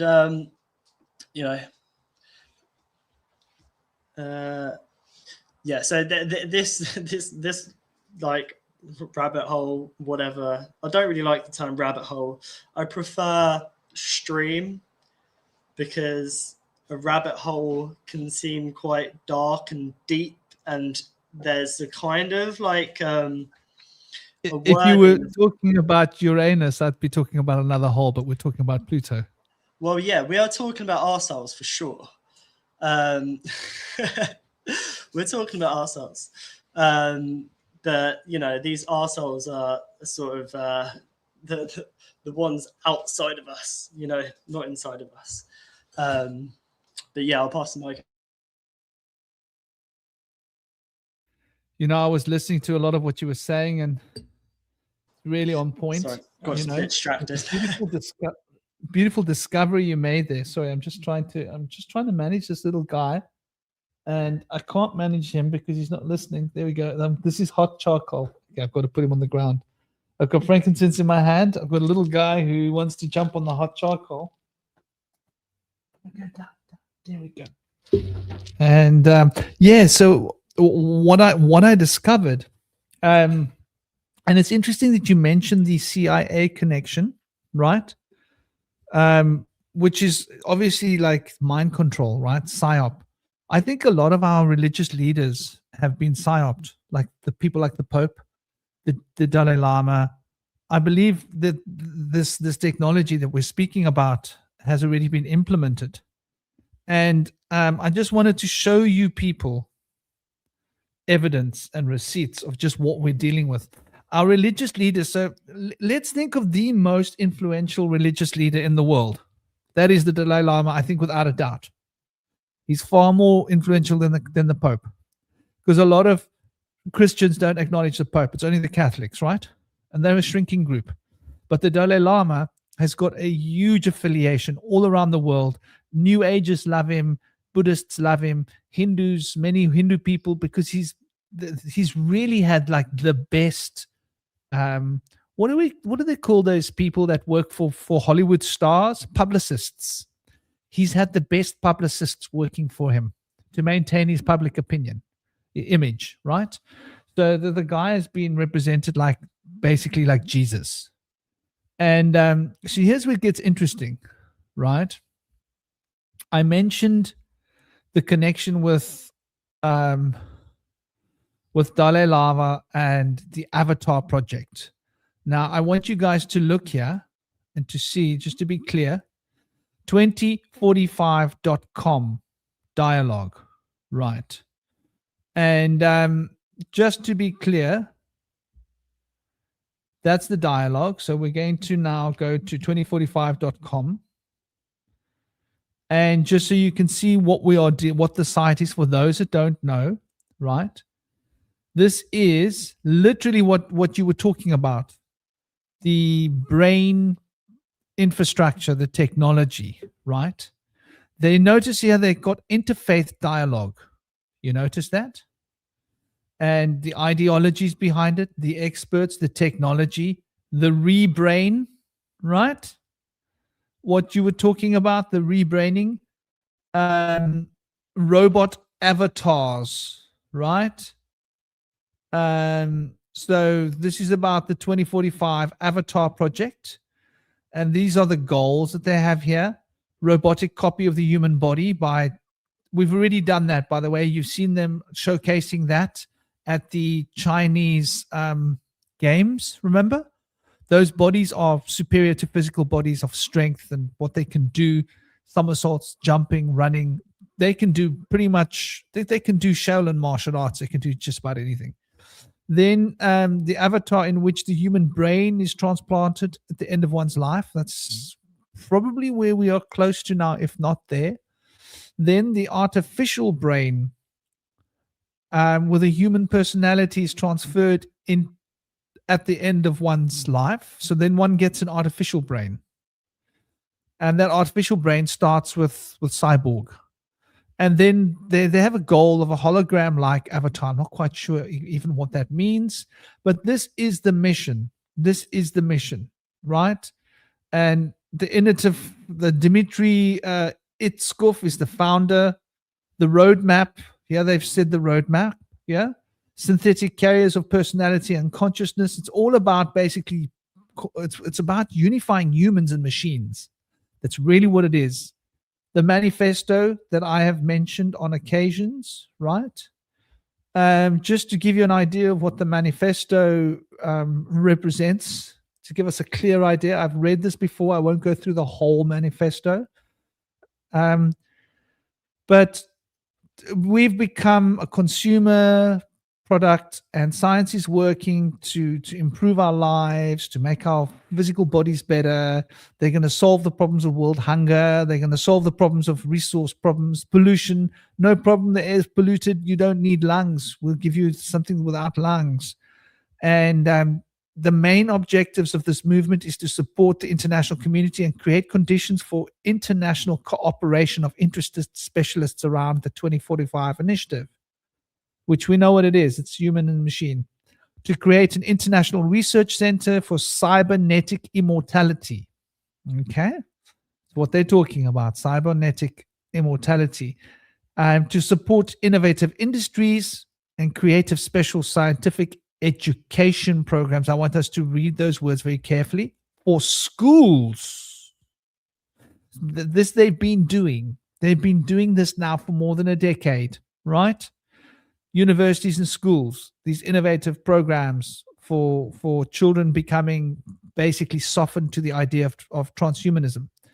To create educational programs for television. Educational programs for television, radio, and the internet, to hold forums, conferences, congresses, exhibitions, and establish produce books, movies, computer games, right? It's in the manifesto. They are going to use computer games, movies, books, TV series for television, radio, internet, forums, conferences, congresses, everything that they can do to raise the profile of the initiative and spread its ideas, right?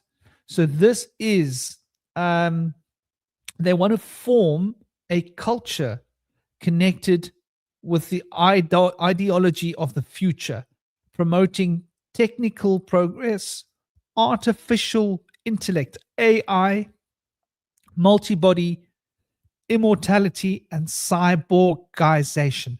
It's in their manifesto, people. We don't have to guess who they are.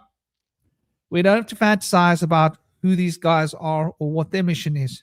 Now, on the same website, 2012. Yes, I saw it in 2012 because I was researching transhumanism in 2012, because at that point I already knew that this is the future. This is the plan to enslave humanity. I knew it then. That was why when Bitcoin came, I never bought Bitcoin for moral, ethical reasons, even though I had money to buy it. Even though I knew it was going to make money, I did not want to be somebody who's funding the human race into this. So let's see what the Dalai Lama is. So there we can see there's a picture of the Dalai Lama, and there's that Russian guy, right? I think he's the CEO. And there he is, the plaque for transhumanism. They're holding it, right? The 2045 initiative has received the blessing and support from the Dalai Lama as it prepares to announce the second Global Future 2045 Congress. So this was back then.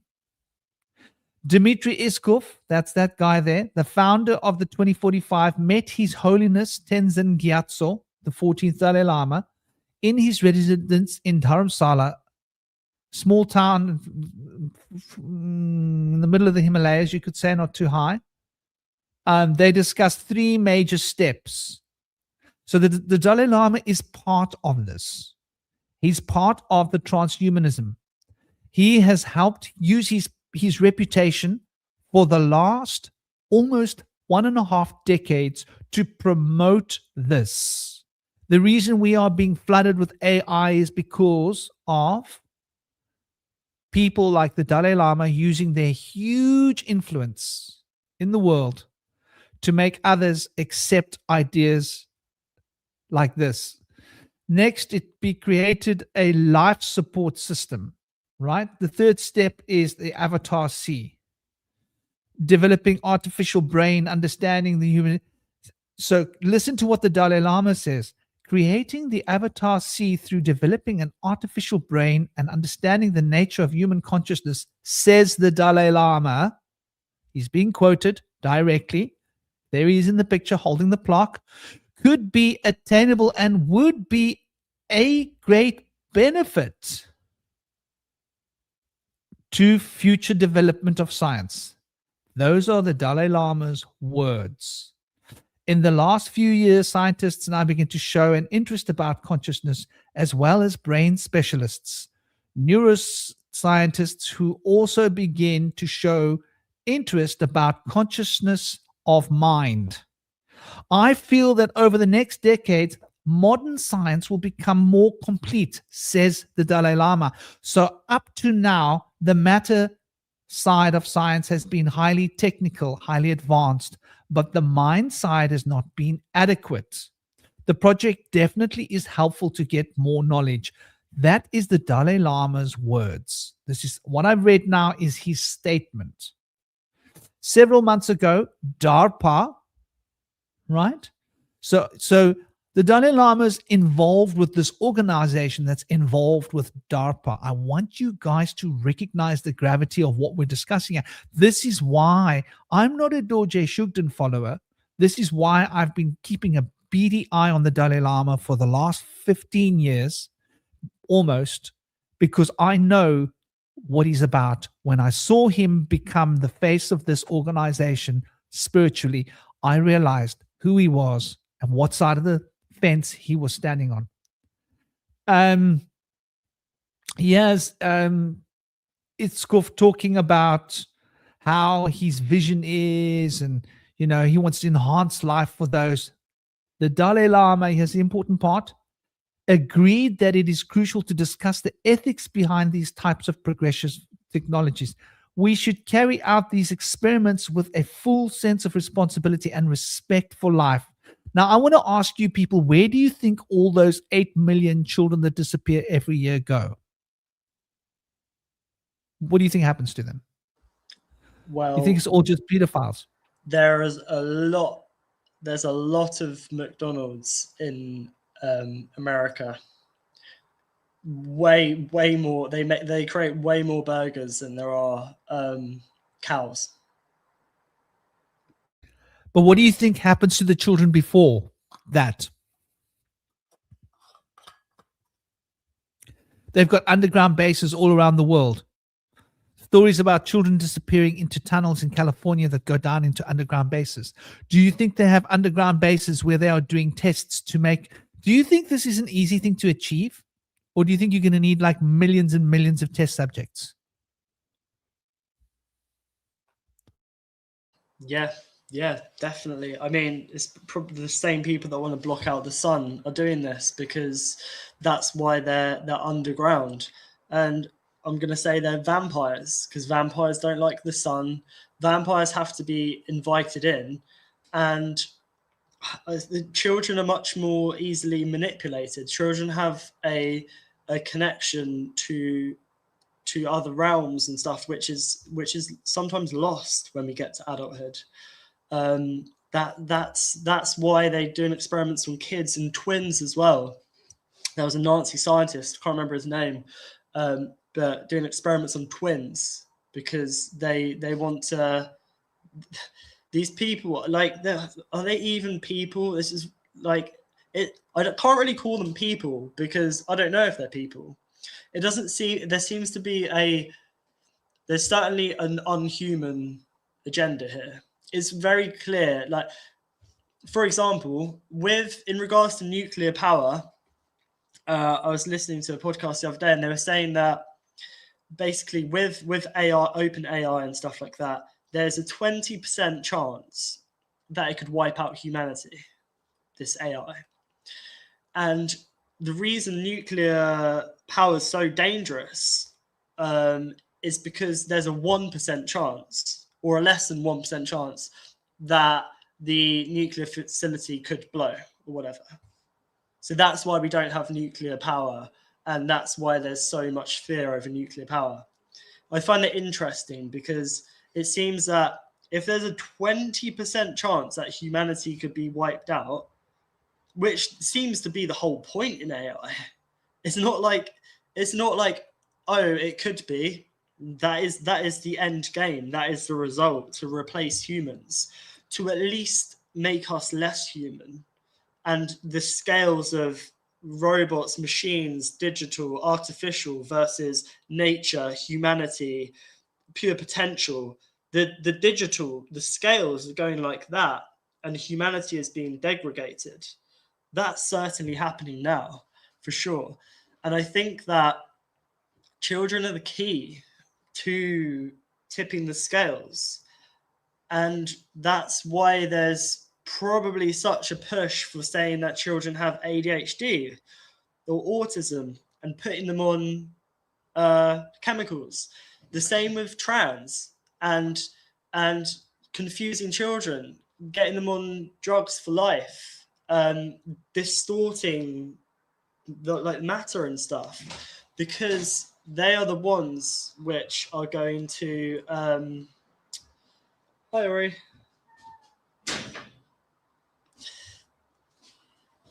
I'm going to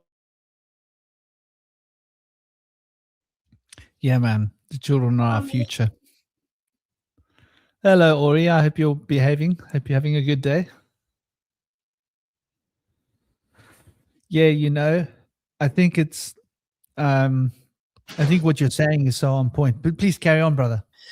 Yes, sorry. Yeah, I was just saying that, I mean, we were speaking about it before, and I think Cosmic brought it up, but like with machines and algorithm and this kind of digital opposed to nature, is that our minds are so much more powerful than we're told it is, and that we can actually alter reality with our minds, with our psyche.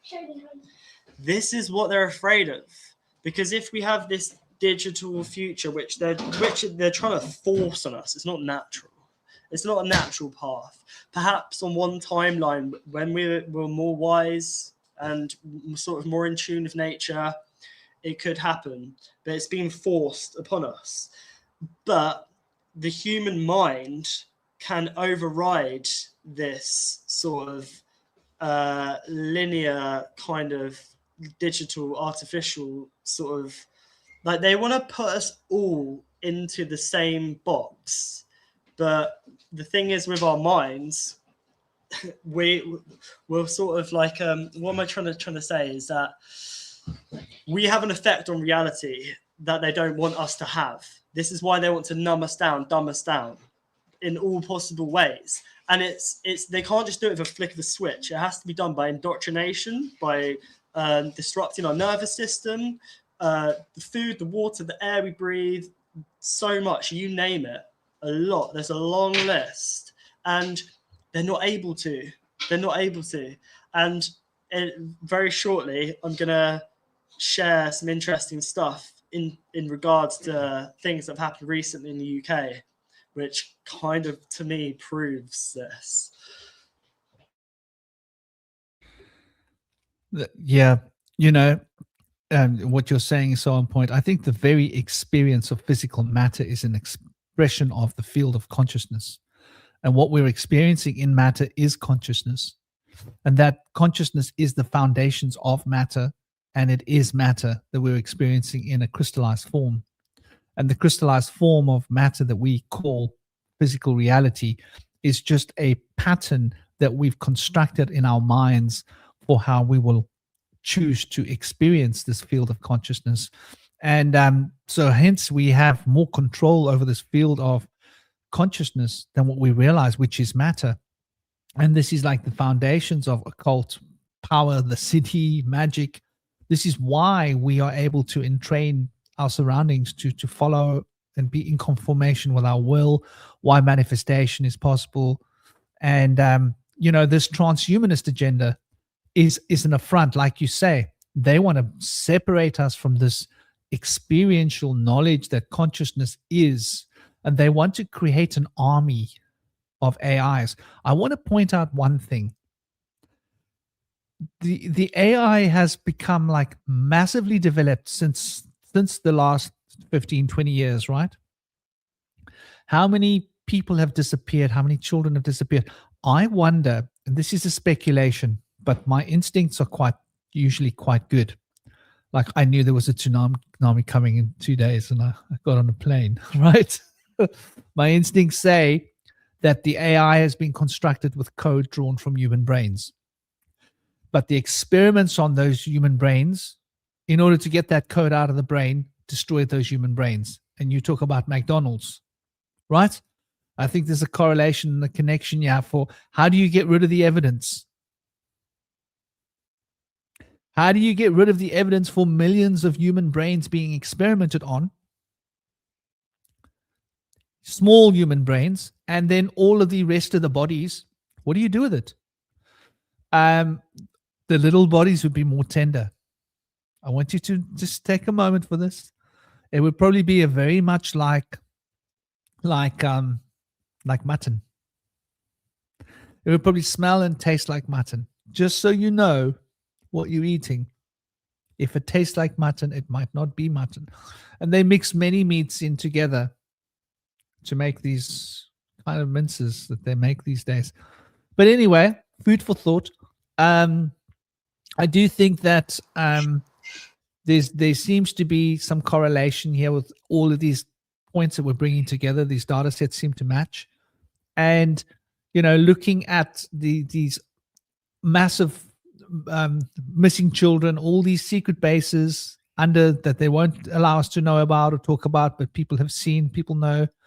I discovered a secret base in Loughton. How do I know it's there? I noticed that in Loughton there was a train station and a tube station that had been abandoned. Then I went back and I did my research into that train station. What had happened? Not Loughton, sorry. The other side. the end of the Northern Line in London, right? When you go past West, not the Northern Line, the end of the Jubilee Line. If you go to the end of the Jubilee Line, Watford has an old station. And I looked at it and I noticed, and I could psychically deduce that there was something down there using my remote viewing, let's just say. And I explained to my ex-wife, there's something down there. And I did research. What did I discover? There were correlations. They spent a lot of work working underneath in those tube stations. They did more work than they should have. There were more materials used than what they should have had. Do you understand what I'm saying? The contractors, there was more money spent than what they should have spent to build the place that they supposedly built. And at the same time, there were decommissioned tube stations down there, locked away. You can't get in there. I went to the place to go and see if you can get access to the tube station. It's been locked, been closed off, metal doors. Like, there must be like, I don't know, 2-3 inch thick metal blast doors, right? And latched from inside, as well as bolted, and like there's no way you can get in there unless you get like severe cutting tools. So anyway, in this Watford area, I did a lot of research and I realized that there was evidence, a smoking gun, that they had done more work down there than what justified on the books. And a lot of people had questioned, politicians and financial people had questioned the amount of resources and money used to do the work that they didn't add up. And there was question marks. So anyway, there was evidence of these secret places underneath the cities where you live. You just need to do your homework and you go and do your research. I think children are being abducted. I think they are being sold on a black market. I think they are being moved around in crates by Amazon and Google and, Facebook and what have you. And they are being shipped. And they are being put into containers in ships full of children. And they are being shipped to places where they have underground facilities to process these children. And they probably have underground transportation systems to get them to the underground facilities that they need to use them for testing. This is my feeling. And okay, this comes from remote viewing, so take it with a pinch of salt if you will. But if you start doing research into these underground facilities, there's more to it than what meets the eye. And there are actual digital footprints that you can find with regards to financial receipts and reports on the amount of building, and the amount of rubble removed doesn't add up with what they built, right? If you say you're building one house, but then the amount of materials that you bought was enough to build 10 houses, you're going to say, well, why did you buy 10 houses of material to build one house? Well, what happened? This is the kind of smoking guns you will find.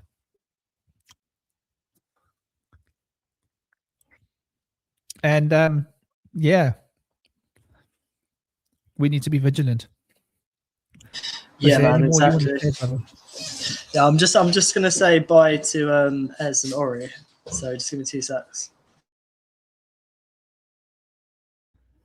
Yeah, so I think like we need to be awake, and we need to be paying like vigilant attention to exactly the kind of propaganda we're being. Bye-bye. Travel safe. Look after your mother. Look after your mummy. You're the boys now, yeah? Boys got to keep mummy safe. As you grow up, you get stronger. You'll be able to keep her safe properly. But yeah,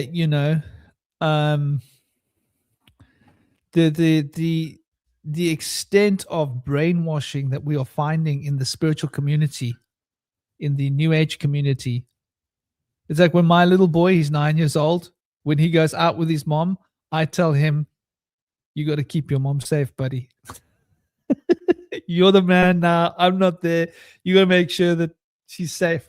So if anyone's like, he's like very protective over his mom when he goes out, which is really cute. But it's a good training for them. I don't know. What do you think, brother? About what? Telling the little one to look after the mum? Yeah, so that they get used to the idea, like looking after women. Like no, yeah. I'm the man. No one's gonna talk to my mom like that, you know. Yeah, no, man. Yeah, I agree. Yeah. I just want to share this. I'm going to share my screen in a second. Where am I? Hang on. There we are. This tab. I just want to share this in regards to the human psyche, because really that's what we're talking about when we're talking about this AI and stuff. Is it wants to and the soul and spirit, because we think of the psyche, or people think of psychology as just like the mind, and the mind being the brain. Well, the mind is the spirit. Spirit and mind are synonymous, and the psyche comes from the Greek word means soul, spirit, or breath. And the breath and the wind and the mind is all around us, and this like Wi-Fi and like EMFs and stuff and 5G, 6G, whatever, can disrupt the signals that we get, that we can kind of tune into, like the sea all around us, the air all around us, the waves can get disrupted, and so therefore we can find it harder to sort of to expand our minds. There's a lot going on to kind of squash us in, and yeah, bear with me because I'm quite nasally, because I think I did have a sinus infection a few weeks ago, which I think I resolved, but I've now got a tooth infection, so I'm not feeling 100%. I'm very nasally, which is really annoying. So I hope people can hear me.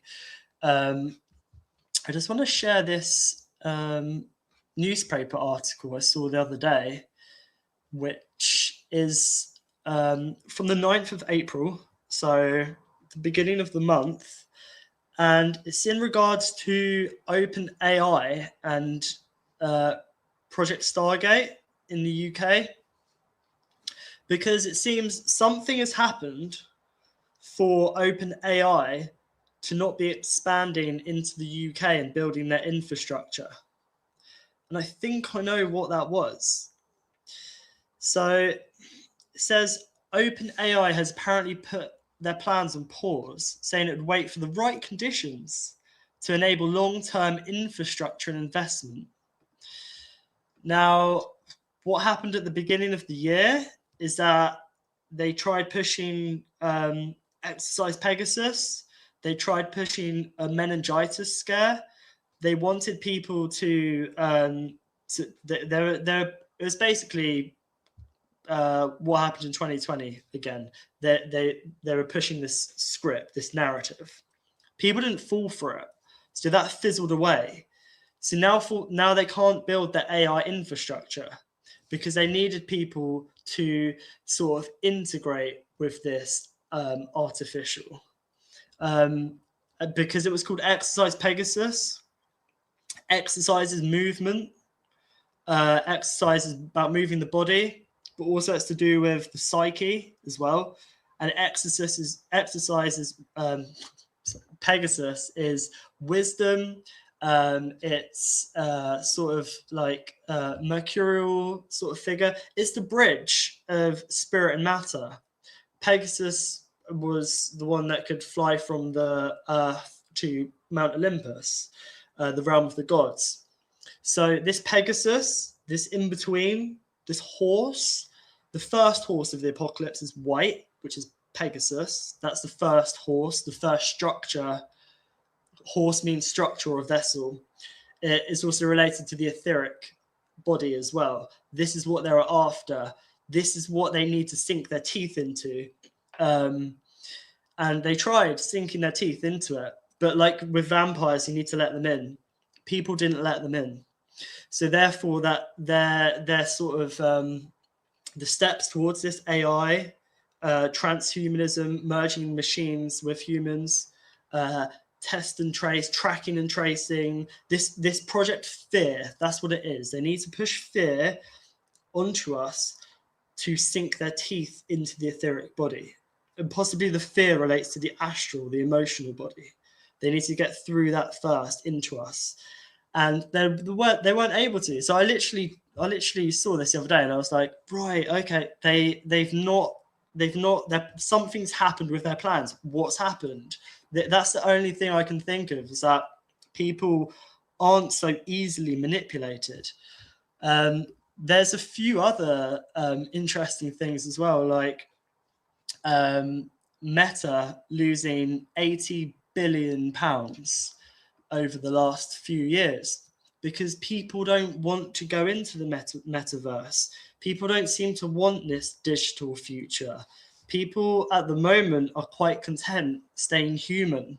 So there's a lot of reassuring things happening, that people aren't so easily swayed with this digital future, merging machines and humans.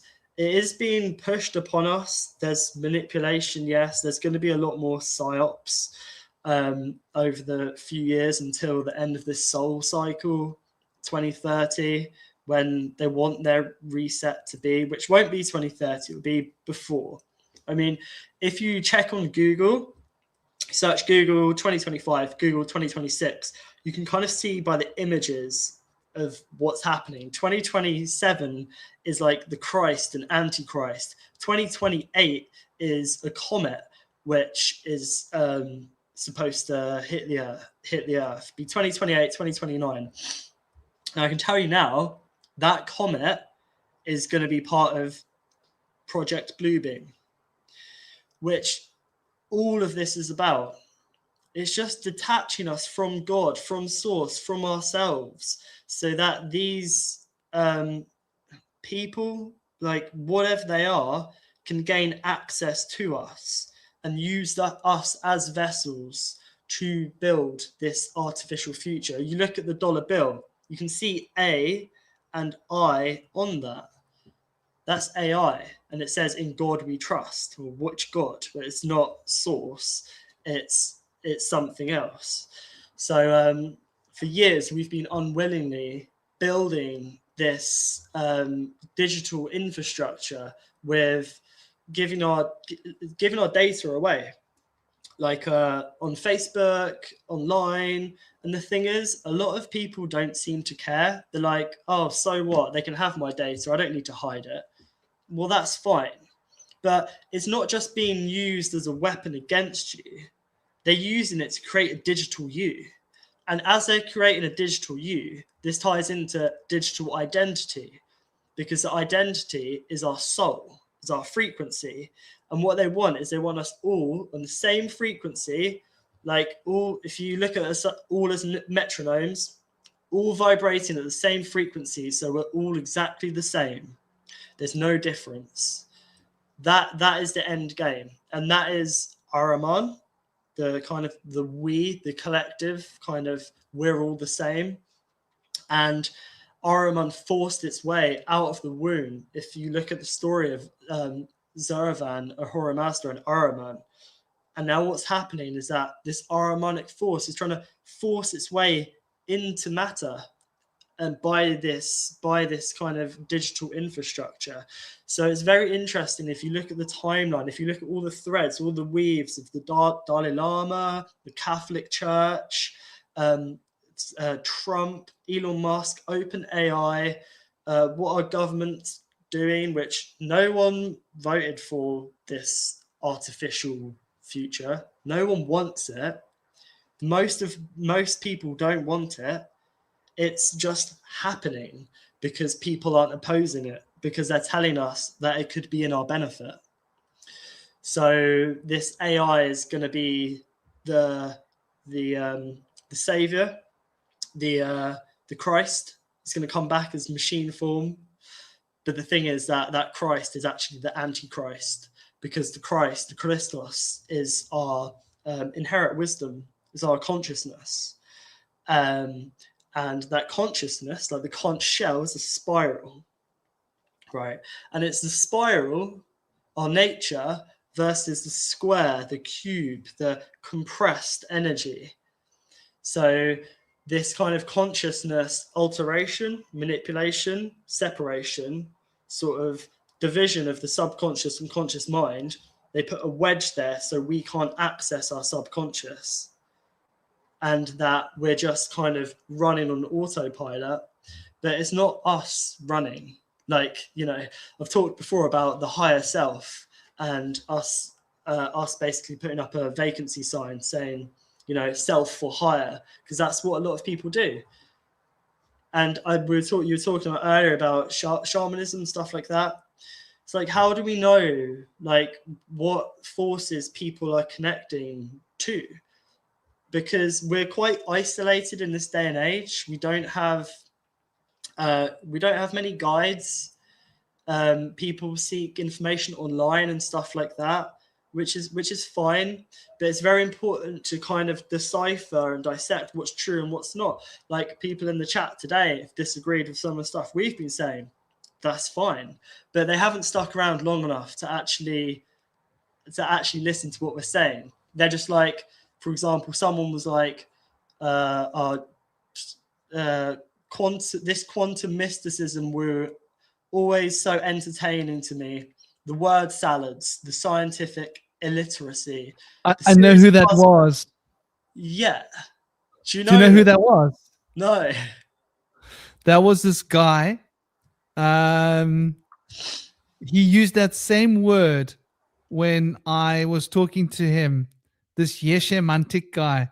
He likes the word salads. There's not many people who use those words like repeatedly, but this is like one of the mantras that he uses. It's something that people use when they don't like what you're saying. They'll just turn it into word salad. That's their easy, convenient, just disregard what you're saying. But it is that guy. I can't find the exact place where he said it right now. To be honest with you, did. Yeah, if you scroll up, it was 11 minutes past 3, but that might be my time actually. It's not too far up. But in regards to word salad, quantum mysticism, is that even a thing? Like, I've searched what it is, but it seems that they're two opposites. Quantum and mysticism. That is a word salad, because you either have quantum, which is related to like mechanics, and then you have mysticism, which is the opposite of mechanics. So quantum mysticism woo, and even the word salad. I mean, salad isn't a bad thing. I mean, yeah, if you eat McDonald's, if you eat dead children all the time, you know, then do you want to see word salad? But you know, there's some word salad on the screen. There's word salad. Look, here's word salad. I see your bush whispered very quietly on YouTube, and the comedy show attracted 8 people, rather more than I anticipated, I have to say. No, I wouldn't waste my time in discussion with you at all, having seen the sad cases who do and the desperate need to express yourself as some sort of spiritual mentor. You need to take your selective reading glasses off and that huge chip off your shoulder. Nick and I are trained by Tibetan and Nepali gurus, not books. I have had quite a few, being over 70. I did offer to give you a list if you also provided the lineage in the name of your own Himalayan guru who initiated you as a shaman. That is nothing secret at all. You did give me a laugh to see the desperation in your tone, having failed miserably to engage anyone else in this conspirational nonsense you were touting, and which I recognize almost word for word from the NKT of Shugden Bus. I've never read any work. I've never read anything. I don't even know that writing he's talking about. I've just met the Shugden people in London myself and spent time talking to them, like on occasions, because I was an activist and I felt compassion for the plight that their families were going through, and husbands had, you know, separated from their children, and women had lost their husbands to what had happened, and they were persecuted. I'm not a fan of any institutional religions, but I value lineage training highly and pity those. So the lineage that this guy has is by that pedo guy who is selling transhumanism to the world, right? That's your lineage. Dude, you should be ashamed of your lineage. If I had a lineage like that, I would keep it a secret. I would not tell people that I'm related to that man, because you're more likely going to become something weird. Oh, listen to the word salad. Those who have deluded themselves that wandering about on the hippie trail and attending ashrams on a spiritual quest is training for anything.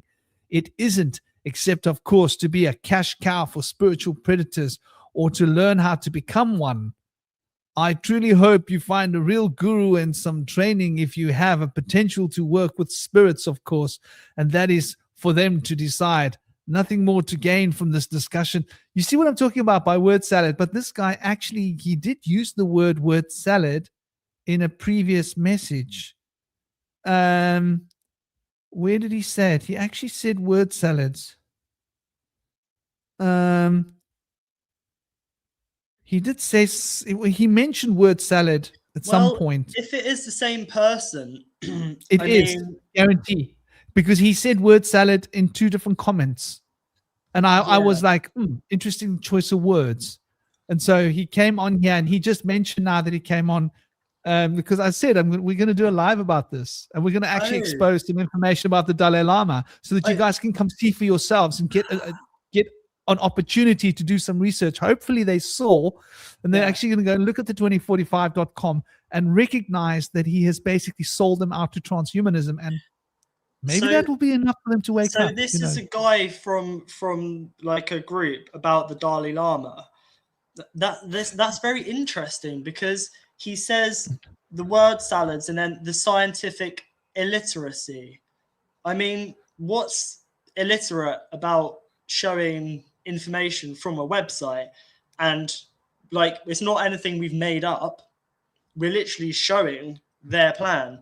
But that's when you know somebody's fraudulent, because it's always like defending the science, and they're like, scientific illiteracy. Oh, you don't understand the science behind it. It's like, we don't have to understand the science. We understand the human spirit and how the psyche operates and how they want to basically get rid of that. And you, as somebody who is possibly part of some spiritual practice, should also be opposed to the AI agenda, unless you're part of the agenda. And perhaps it's some kind of cult he's a part of, where they're all only allowed to think the same, you know? That's what I called them out for. I called them out because they started talking about this thing being an evil spirit, and I pointed out to them, I said, listen, that sounds like propaganda to me, and that sounds like brainwashing, and it sounds like the kind of things that the Catholics did in like the Middle Ages. And I want you guys to recognize that you are in a cult. You are spreading cultish philosophies, culty ideologies, and a cult always has to demonize the people that challenge their authority. And the Dalai Lama is demonizing anybody that has challenged his authority within his domain, and persecuted everybody that followed those people that were demonized, and ensured that the law would protect his authority and his power. And that's like a heavy level of narcissism. And so is it a wonder that he's the face of transhumanism? Is it a wonder that he's going around sticking his tongue into children's mouths when they really don't want it? The video shows itself. Those of you that want to watch the video, please go and watch it. It's very obvious. I'm not going to show it here because I don't want YouTube to say that I'm using content that I'm not allowed to. Sometimes people but anyway, you got to be careful for infringement, because it's mainstream news. It was shown on television, I believe. Like, the video speaks for itself, but and it was in a public place. There were lots of witnesses. You can't hide this stuff. But this is like a classic example of this kind of brainwashing. You see, like, this guy came out here. The first comment he made is this, like, this deity is offering worldly success. No, the deity is not offering worldly success. It has nothing to do with worldly success other than in its form of Ganapati. Ganapati removes the boundaries that can free our energy to manifest. So in that way, yes, but the deity doesn't offer you money. It doesn't offer you success. And the protector of Shugden was tasked to grind to dust anyone leaving the gulags and following a different school. You see, that's starting to sound like cult talk, right? Like anybody who's not with the cult leader, this is what happens. And it's that typical kind of mentality of like just brainless nonsense. And this was why I actually had to call these two guys out, because the same thing I got from you know, the thing that blew my mind, the reason I actually had this conversation with both of these guys, right? And this is really important. The Nicholas Breezewood and him, I actually pointed out a lot of receipts to these guys. Yeah. I showed them receipts. I actually did a long time of researching specific links and specific things to show them that was the date, the exact date that happened. That was the name of the act, right? That was being passed by the Dalai Lama, which you said didn't happen. This was this that happened, that this, that you were wrong about that. There's this information that actually refutes what you said there. You can look at it. It's verifiable here. And I gave them a whole write-up with a long message. And then he said to me, I can't read your message. I won't read it because there's no paragraphs.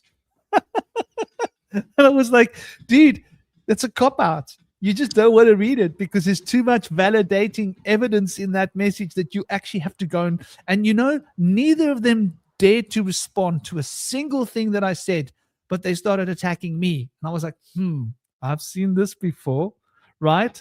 So it's not really about what I've said. It's about I'm just making word salad. But actually, you're not going to comment on the word salad, because if it was word salad, you'd be able to say, like I did with them, I said, you said this. I ripped that a new a-hole. I said, you said this. I ripped that a new hole. You said this. I ripped that. I went through the list and I literally responded to every single comment they made. And I completely ripped it to pieces and showed how and why and where's the evidence.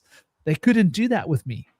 And then I pointed out the reason you can't have a conversation is because you've been brainwashed by your so-called lineage, your so-called guru lineage that you feel so sacred about.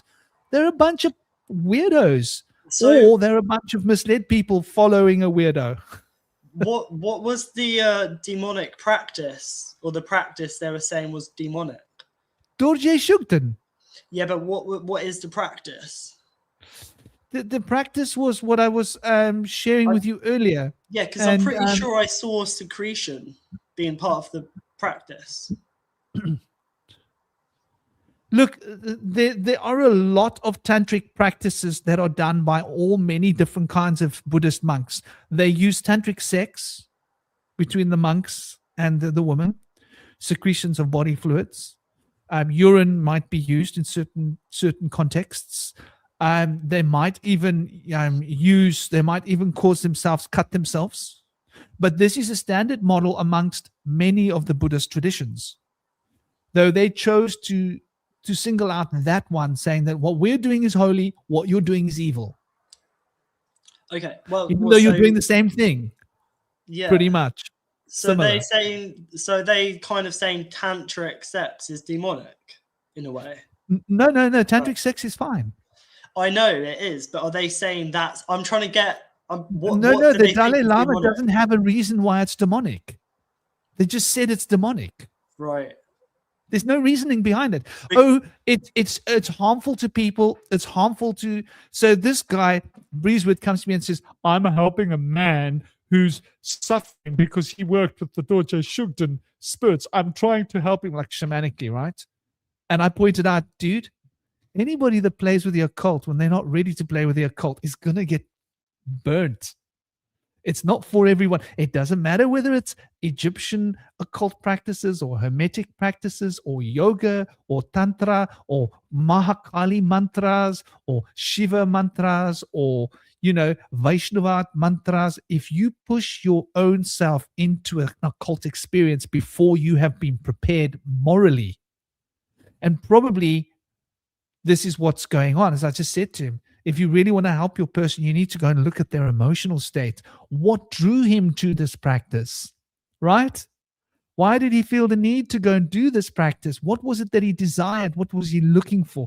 For most people that dabble in the occult end up getting a little bit burnt, probably a large percentage of them, right? So no, but this Dordge, this guy, I've known a few people that have been burnt by Dordge Shugden, so it is an evil spirit. I know for a fact because I know a few people that have been burnt. It's like, dude, I know thousands of people that have been burnt by Vedic deities, by deities all around the world. It's not just a toy. You can't play with it. There's a whole process involved of developing yourself to be ready to experience these altered states of consciousness. And if you're not ready and you try and do something that you're not prepared for, it's sort of like, it doesn't matter whether you're doing karate, kung fu, gymnastics, right? Tai Chi, or Muay Thai.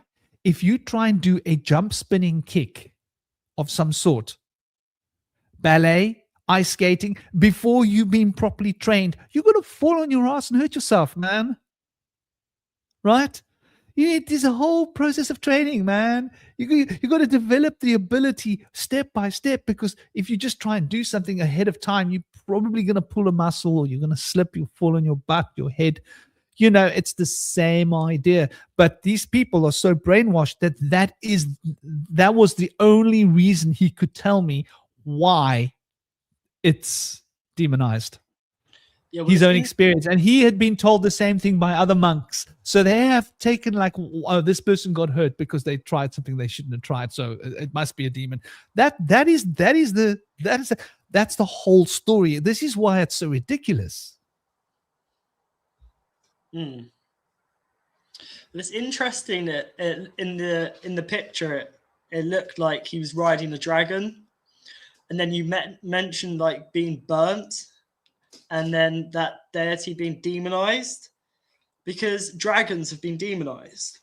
And if you face a dragon, if you face this this energy, like I'm talking about spiritual alchemy, the first stage, Negredo, like the sort of the burning away, the blackening. If you try to, try and ascend too quickly, like with arrogance, you're going to get burnt by that dragon.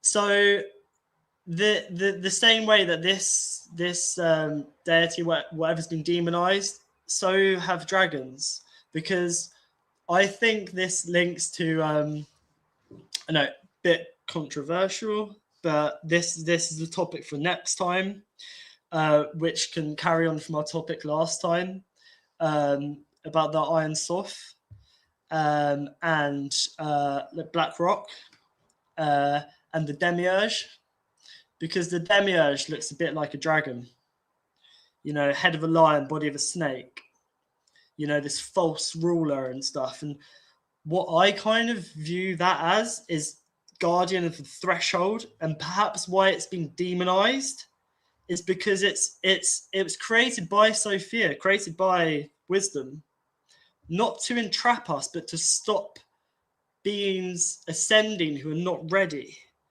And if you try to ascend through arrogance, through AI, through the artificial, you're going to get burnt.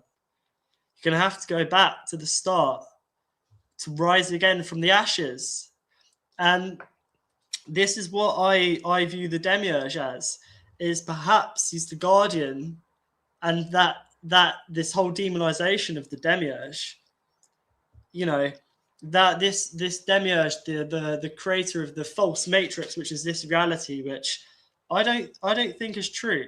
There's layers, and that you could say that the likes of Sam Altman, Elon Musk, and stuff like that, the Antichrist, that is kind of the Demiurge, because they're creating a false layer of reality which will be harder for us to get out of. But if we're talking about nature and this world, it's not flawed. They want us to think it's flawed because they can't leave, they can't ascend, because they're too arrogant. And this is why they're creating this AI, this artificial, to try and find a loophole. So yeah, I'd love to get into that next time, and how this all relates to Black Rock, the Whirlpool, Yggdrasil, the three fates, the past, present, and future, like the world tree, the whirlpool, this well. I'd love to get into that, but I've got to shoot off in a second. But I'm just trying to tie a common thread between this demonization of that which will burn you. Yeah, it can burn you if you're not ready, but it doesn't mean that the thing itself is bad. You know, like I think a dragon's a good example, because yeah, it will burn you if you're not ready to cross the threshold, because the dragon is there as the guardian of the threshold. But the thing is, that dragon isn't anyone external. That dragon is you. You need to face yourself to cross the threshold and to look it in the eyes. But if you have the arrogance to think that you know everything or this and that, you're going to get a rude awakening, which is to be burnt and to once again start from the ashes. That's my personal take, personal perspective, and that people demonize things they don't understand. Like Pan was demonized, you know, god of nature, fornication, you know, nymphs, fresh water. That energy has been demonized, and we're told that he's the devil, like with a pitchfork, awaiting us in hell if we're not good boys and girls. So they've managed to flip that, and it seems that there's this satanic, what Ahrimanic force out there that is flipping stuff, and it tries to mirror it back to us. So like snakes are demonized, dragons are demonized, that deity's demonized, because this is energy that those people can't work with. So they don't want you working with it. They want you to work with their god, which is the artificial, which is what the Dalai Lama is working with, this AI, false god. Yeah, you can work with this because they can control that, so they can control you. But if you work with the dragon, if you become the dragon, they can't tame that. They can't tame the chaos. So anything, you know, that has this kind of anything that has the ability to burn away or wash away with fire or water, they call it chaos, demonic, because they can't control it, they can't tame it, and they want to tame us. So this is why they've demonized dragons, and this is why they've demonized the subconscious. This is why they're saying Pluto freezes over. It may be a pattern.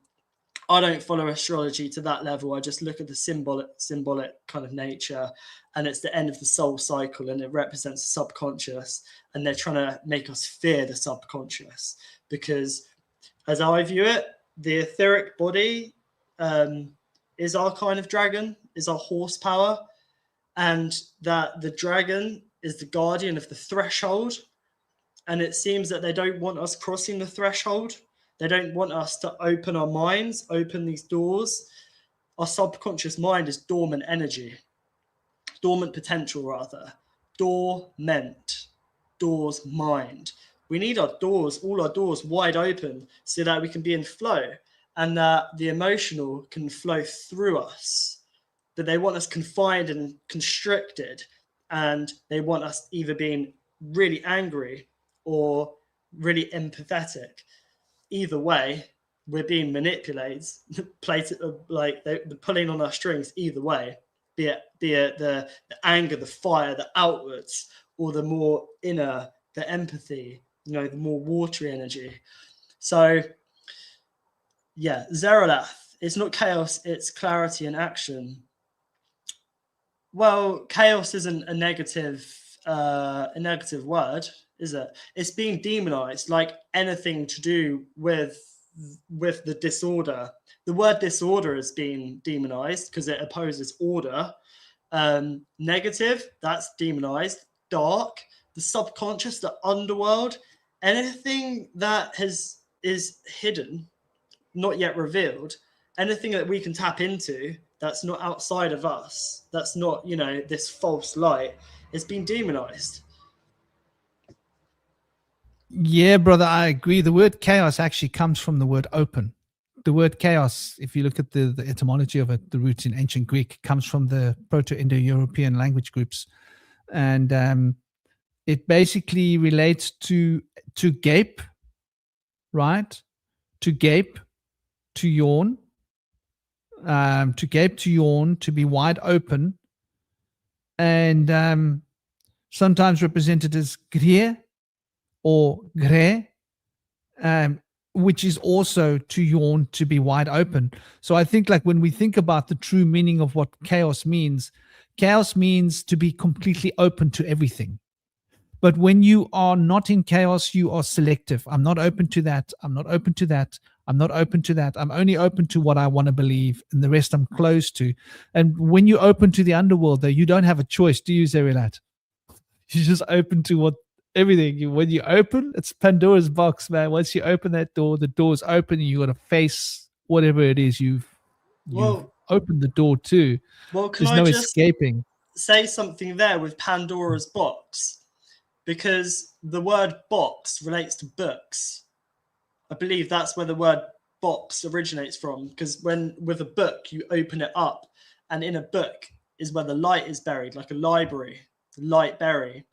And a story is a store of ori, it's a store of light. So when you're opening up a story, when you're unraveling your story, you're shining light on the situation. So that story of Pandora opening the box, letting all the bad things out, classic demonization of the feminine, opening up the chaos, like Eve taking a bite from the forbidden fruit, knowing what is good and what is evil. You name it. Hecate, Lilith, Eris, all demonized for shining light on the truth. And it's called chaos when we do that, So, yeah, it's interesting that it's called Pandora as well, which is all doors. So, and then Pan being all, like Pan being god of nature, which is all. And then Pandora, so open up all doors. Like dormant energy is all doors in our mind. Open up all doors. Yeah, it's going to seem chaos. That's because you've opened up. Things are coming through like water, like you're opening up the channels to new streams of consciousness. At first, it's chaotic. Yeah, that's why we need guidance or guides, and that's not. We haven't had that. That's we've been detached from guides, detached from gods. Gods have been demonized.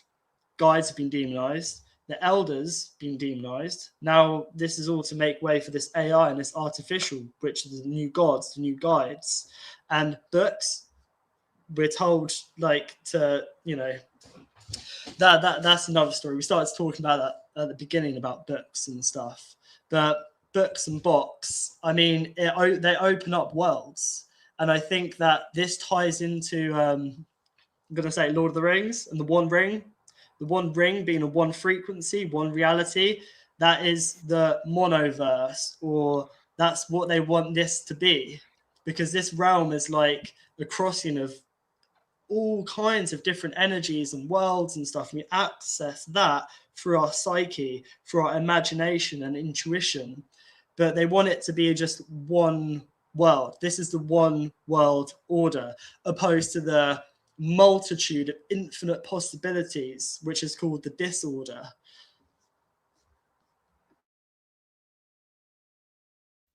You're completely right. When you're looking at the idea of disorder, because disorder is like going against the pyramid, right? The pyramid structure that they've made for us. And you pointed out really well earlier. I love the words that you use. You brought in the watcher upon the threshold, or the guard upon the threshold, which is really what this Dordge Shugden represents. And Ganesha is fundamentally connected to this archetypal principle and this level of consciousness that's a living stream of consciousness within us all, that is the watcher upon the threshold in the West. So that's like really well clocked. Here you can see Ganapati Ragavajra, right? So this image that I've got here is a blown up image of Ganapati Ragavajra. This is the Buddhist idea of this. And you can see here, look at him. This is not a Hindu picture. This is a Buddhist picture. I want you guys to be looking at the synchro mysticism that's being reflected here. And notice all of the gifts that are put before him. And notice here, who's this? Oh, there's Dordje Shugden. He's the one on the lion. Remember, there's 4 different forms of Dordje Shugden. This is the one form where he's riding a lion. Like you said, there's different forms. There's 4 of them specifically that are well known, and they're depicted in slightly different ways. And here is another depiction of the same level of consciousness, or the same Ganapati Raghavajra is the name. And here we can see depicted with a Ganesha head, with all of his weapons, right? He's got the conch, he's got the axe, he's got the sword of wisdom. Notice here, what do we see here? This is evolution. This has got to do with this has got to do with Hanuman as well. So there's a really interesting mysticism happening here. Notice what's hanging between his legs, right? The power, the potency, which is essentially, that's like the bowl of Kundalini, that power, right? That causes awakening. But he's in charge of this awakening process. So you're completely right that in your analogy of that, well spotted. And I think, like you say, this demonization is a thing that we've suffered for a long time. This is why paganism has been so attacked, right? Paganism has been so attacked by Christianity. And what we're seeing here is the Dalai Lama trying to standardize Buddhism to make it monotheistic so that he can sell it to the West as a monotheistic religion, so that he then has to attack the pagan origins of his new monotheistic version of Mahayana Buddhism. And these 2 poor sods that actually inspired me to open this discussion have been, they say initiated, I say brainwashed, right? They say they're part of a lineage, I say they're part of a cult. You say lineage, I say cult. You say initiated, I say brainwashed. And it's very sad. It's very sad because this cult mentality is the same thing we're witnessing in science, isn't it? Science has become a cult. I'm going to leave it at that. You say your last words you want to say. This is the cult of science. Yeah, I'll just say that cult is interchangeable with cold, because the O and the U can be swapped, and we know that all the vowels can be swapped. So the O and U can be changed, and the T and D are interchangeable. So cult can become cold. And if you're in a cult, the energy is quite cold. You're cold to people who have any different perspectives to you. I quite like using the water element, so I'll just use water for streams of consciousness, all doors open. To be damned is to have blocks. That block is a door which needs to be opened. Doorways are there to be opened, channeled. So the to be damned is to stop the flow of water. And if you're really, really cold, you become like ice. So this cult is kind of ice, which is a cube, like square, and so you have to fit in their box. If you're thinking outside of their box or getting them to stick their head out of their box, you're going to get attacked. And that's what they do. So yeah, I think I'll just I'll finish up with that. I was going to say something else. You were sharing an image. The image you were sharing last with the 2 monkeys at the bottom. I bet you one of those monkeys is a man and not a man. One's a boy, one's a girl. Yeah, one's male, one's masculine, one's feminine. I bet you, because this image kind of reminds me of the Baphomet, another figure which is being demonized, which is the Hermetic principles symbolized.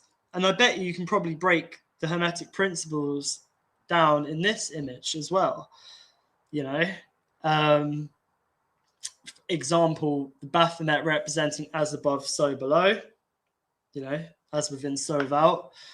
All is gender, hence the boy and the girl at the bottom. The Caduceus going up the center, and he has a goat head, like Pan, like nature, like all, with a flame on top of its head, representing wisdom. Of course, that's going to be demonized. So, it's interesting for sure that I think, yeah. Well, that's one image. There is one with a boy and a girl at the bottom, but I mean, from that image, you can kind of see the blend of masculine and feminine, which isn't man and woman, it's energies, which is in all things, right? And then you have the animal head, the body of a man or woman. The connection between the bridging of words, the in between. That's not the image either. Let me try and share one. There is. No, I was just showing how universal this is. It's even in the tarot, and that is essentially Baphomet, with the hand pointing up, pointing down, the man and the woman. There's something that's quite you actually making a really poignant observation, I think, in the connection that you're observing here, because I think there's very relevant observation. Well spotted, man. Really well spotted. This idea here is something quite interesting. We have the sword of wisdom and the pine cone, which is the ascending of the etheric field. We have the conch, which is the descent of vibrational field of the astral. And we have the axe. The axe is what carves down into matter. The sword of wisdom is what drives up into spirit. So we have an ascending force and a descending force. And here we have these two that seem to be, locked into this central idea. And so you can see there's literally an ascending force on the right-hand side, the pine cone and the sword of wisdom. And the axe representing physical domination and carving into matter and shaping it, the way the astral energy permeates everything, and how that passion and that emotion will become a desire, and how the divine feminine has got more of that Ida energy, and how the Pingala, the sword of discrimination, is more on the right hand nadi. So you can see literally these two ideas there are sort of synchronizing to an extent quite well on a symbolic level with what you just said here. Powerfully observed, brother. The two snakes as well on this one, the Caduceus as well. Exactly. I'm sure there's plenty more syncs we could do with that too. That the animal head of the Baphomet, the animal head of this, with the human hands, representing I'm not really too sure what that represents. Our animal nature and our human nature, our connection to the animal world. I don't really know what that represents. I've heard before why Baphomet has a goat head and the body of a human.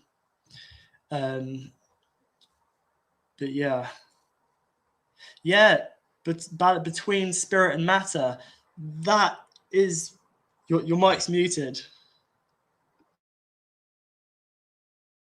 I was going to point out that it's such a well-established fact that you can prove it to people. It's even everywhere. Ganesha represents the balance between spirits and matter. That's why he's the remover of obstacles, right? And so the material and the spiritual coming together in harmony, that is the spirit of the elephant. So you were talking about the elephant there, elephant head. That's the same idea as Baphomet. It's the exact same idea.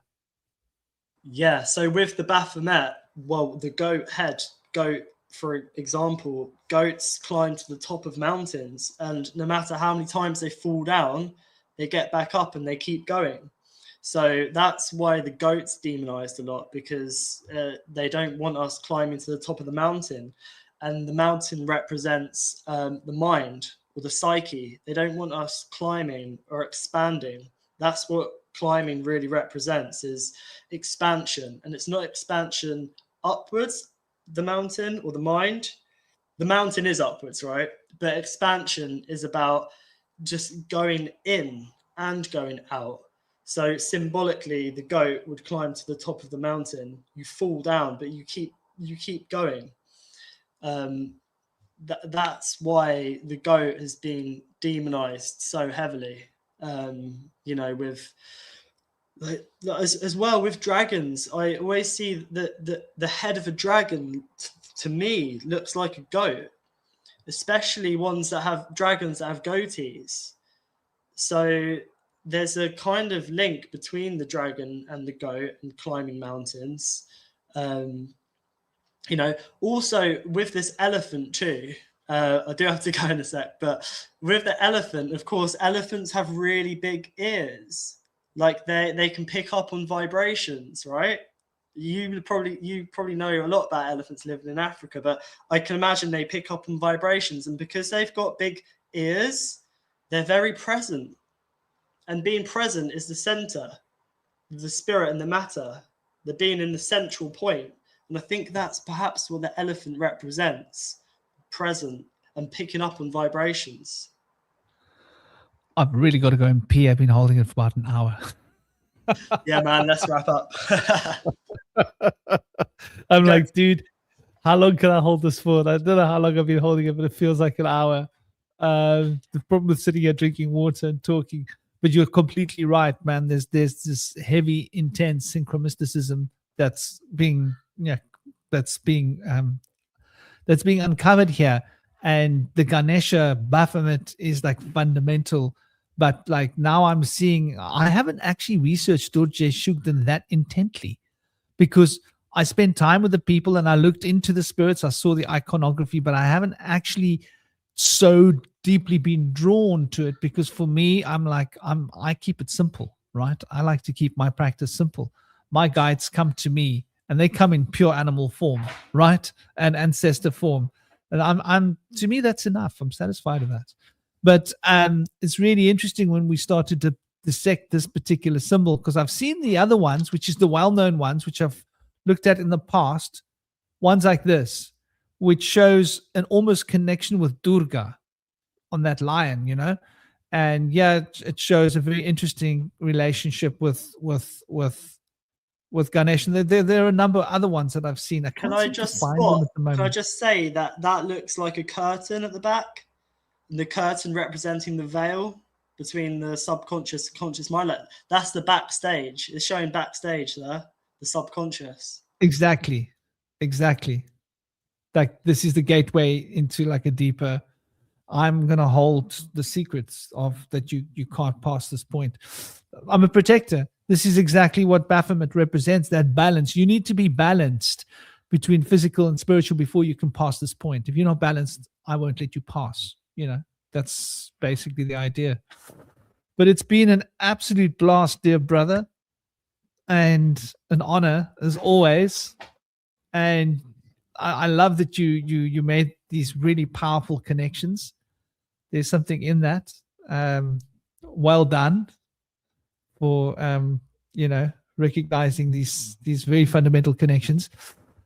Sending you big love, everybody in the chat. I hope you guys got something out of this chat.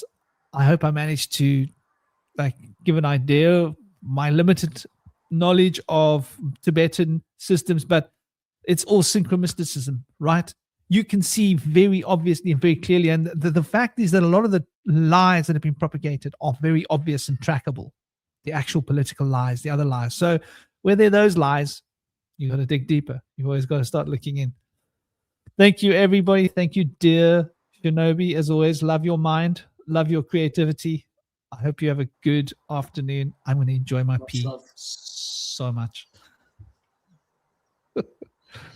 Blessed be everybody. Om Namah Shivaya. And till next week. Well, no, on the weekend. And maybe even tomorrow with Jeremy. Friday, I won't be here with Jeremy. Maybe tomorrow I'll speak to Jeremy. Maybe you're free tomorrow as well. Who knows? Maybe, man. Om Yeah, Namah great show Shivaya. today. Much love. Big love to everybody. Take care.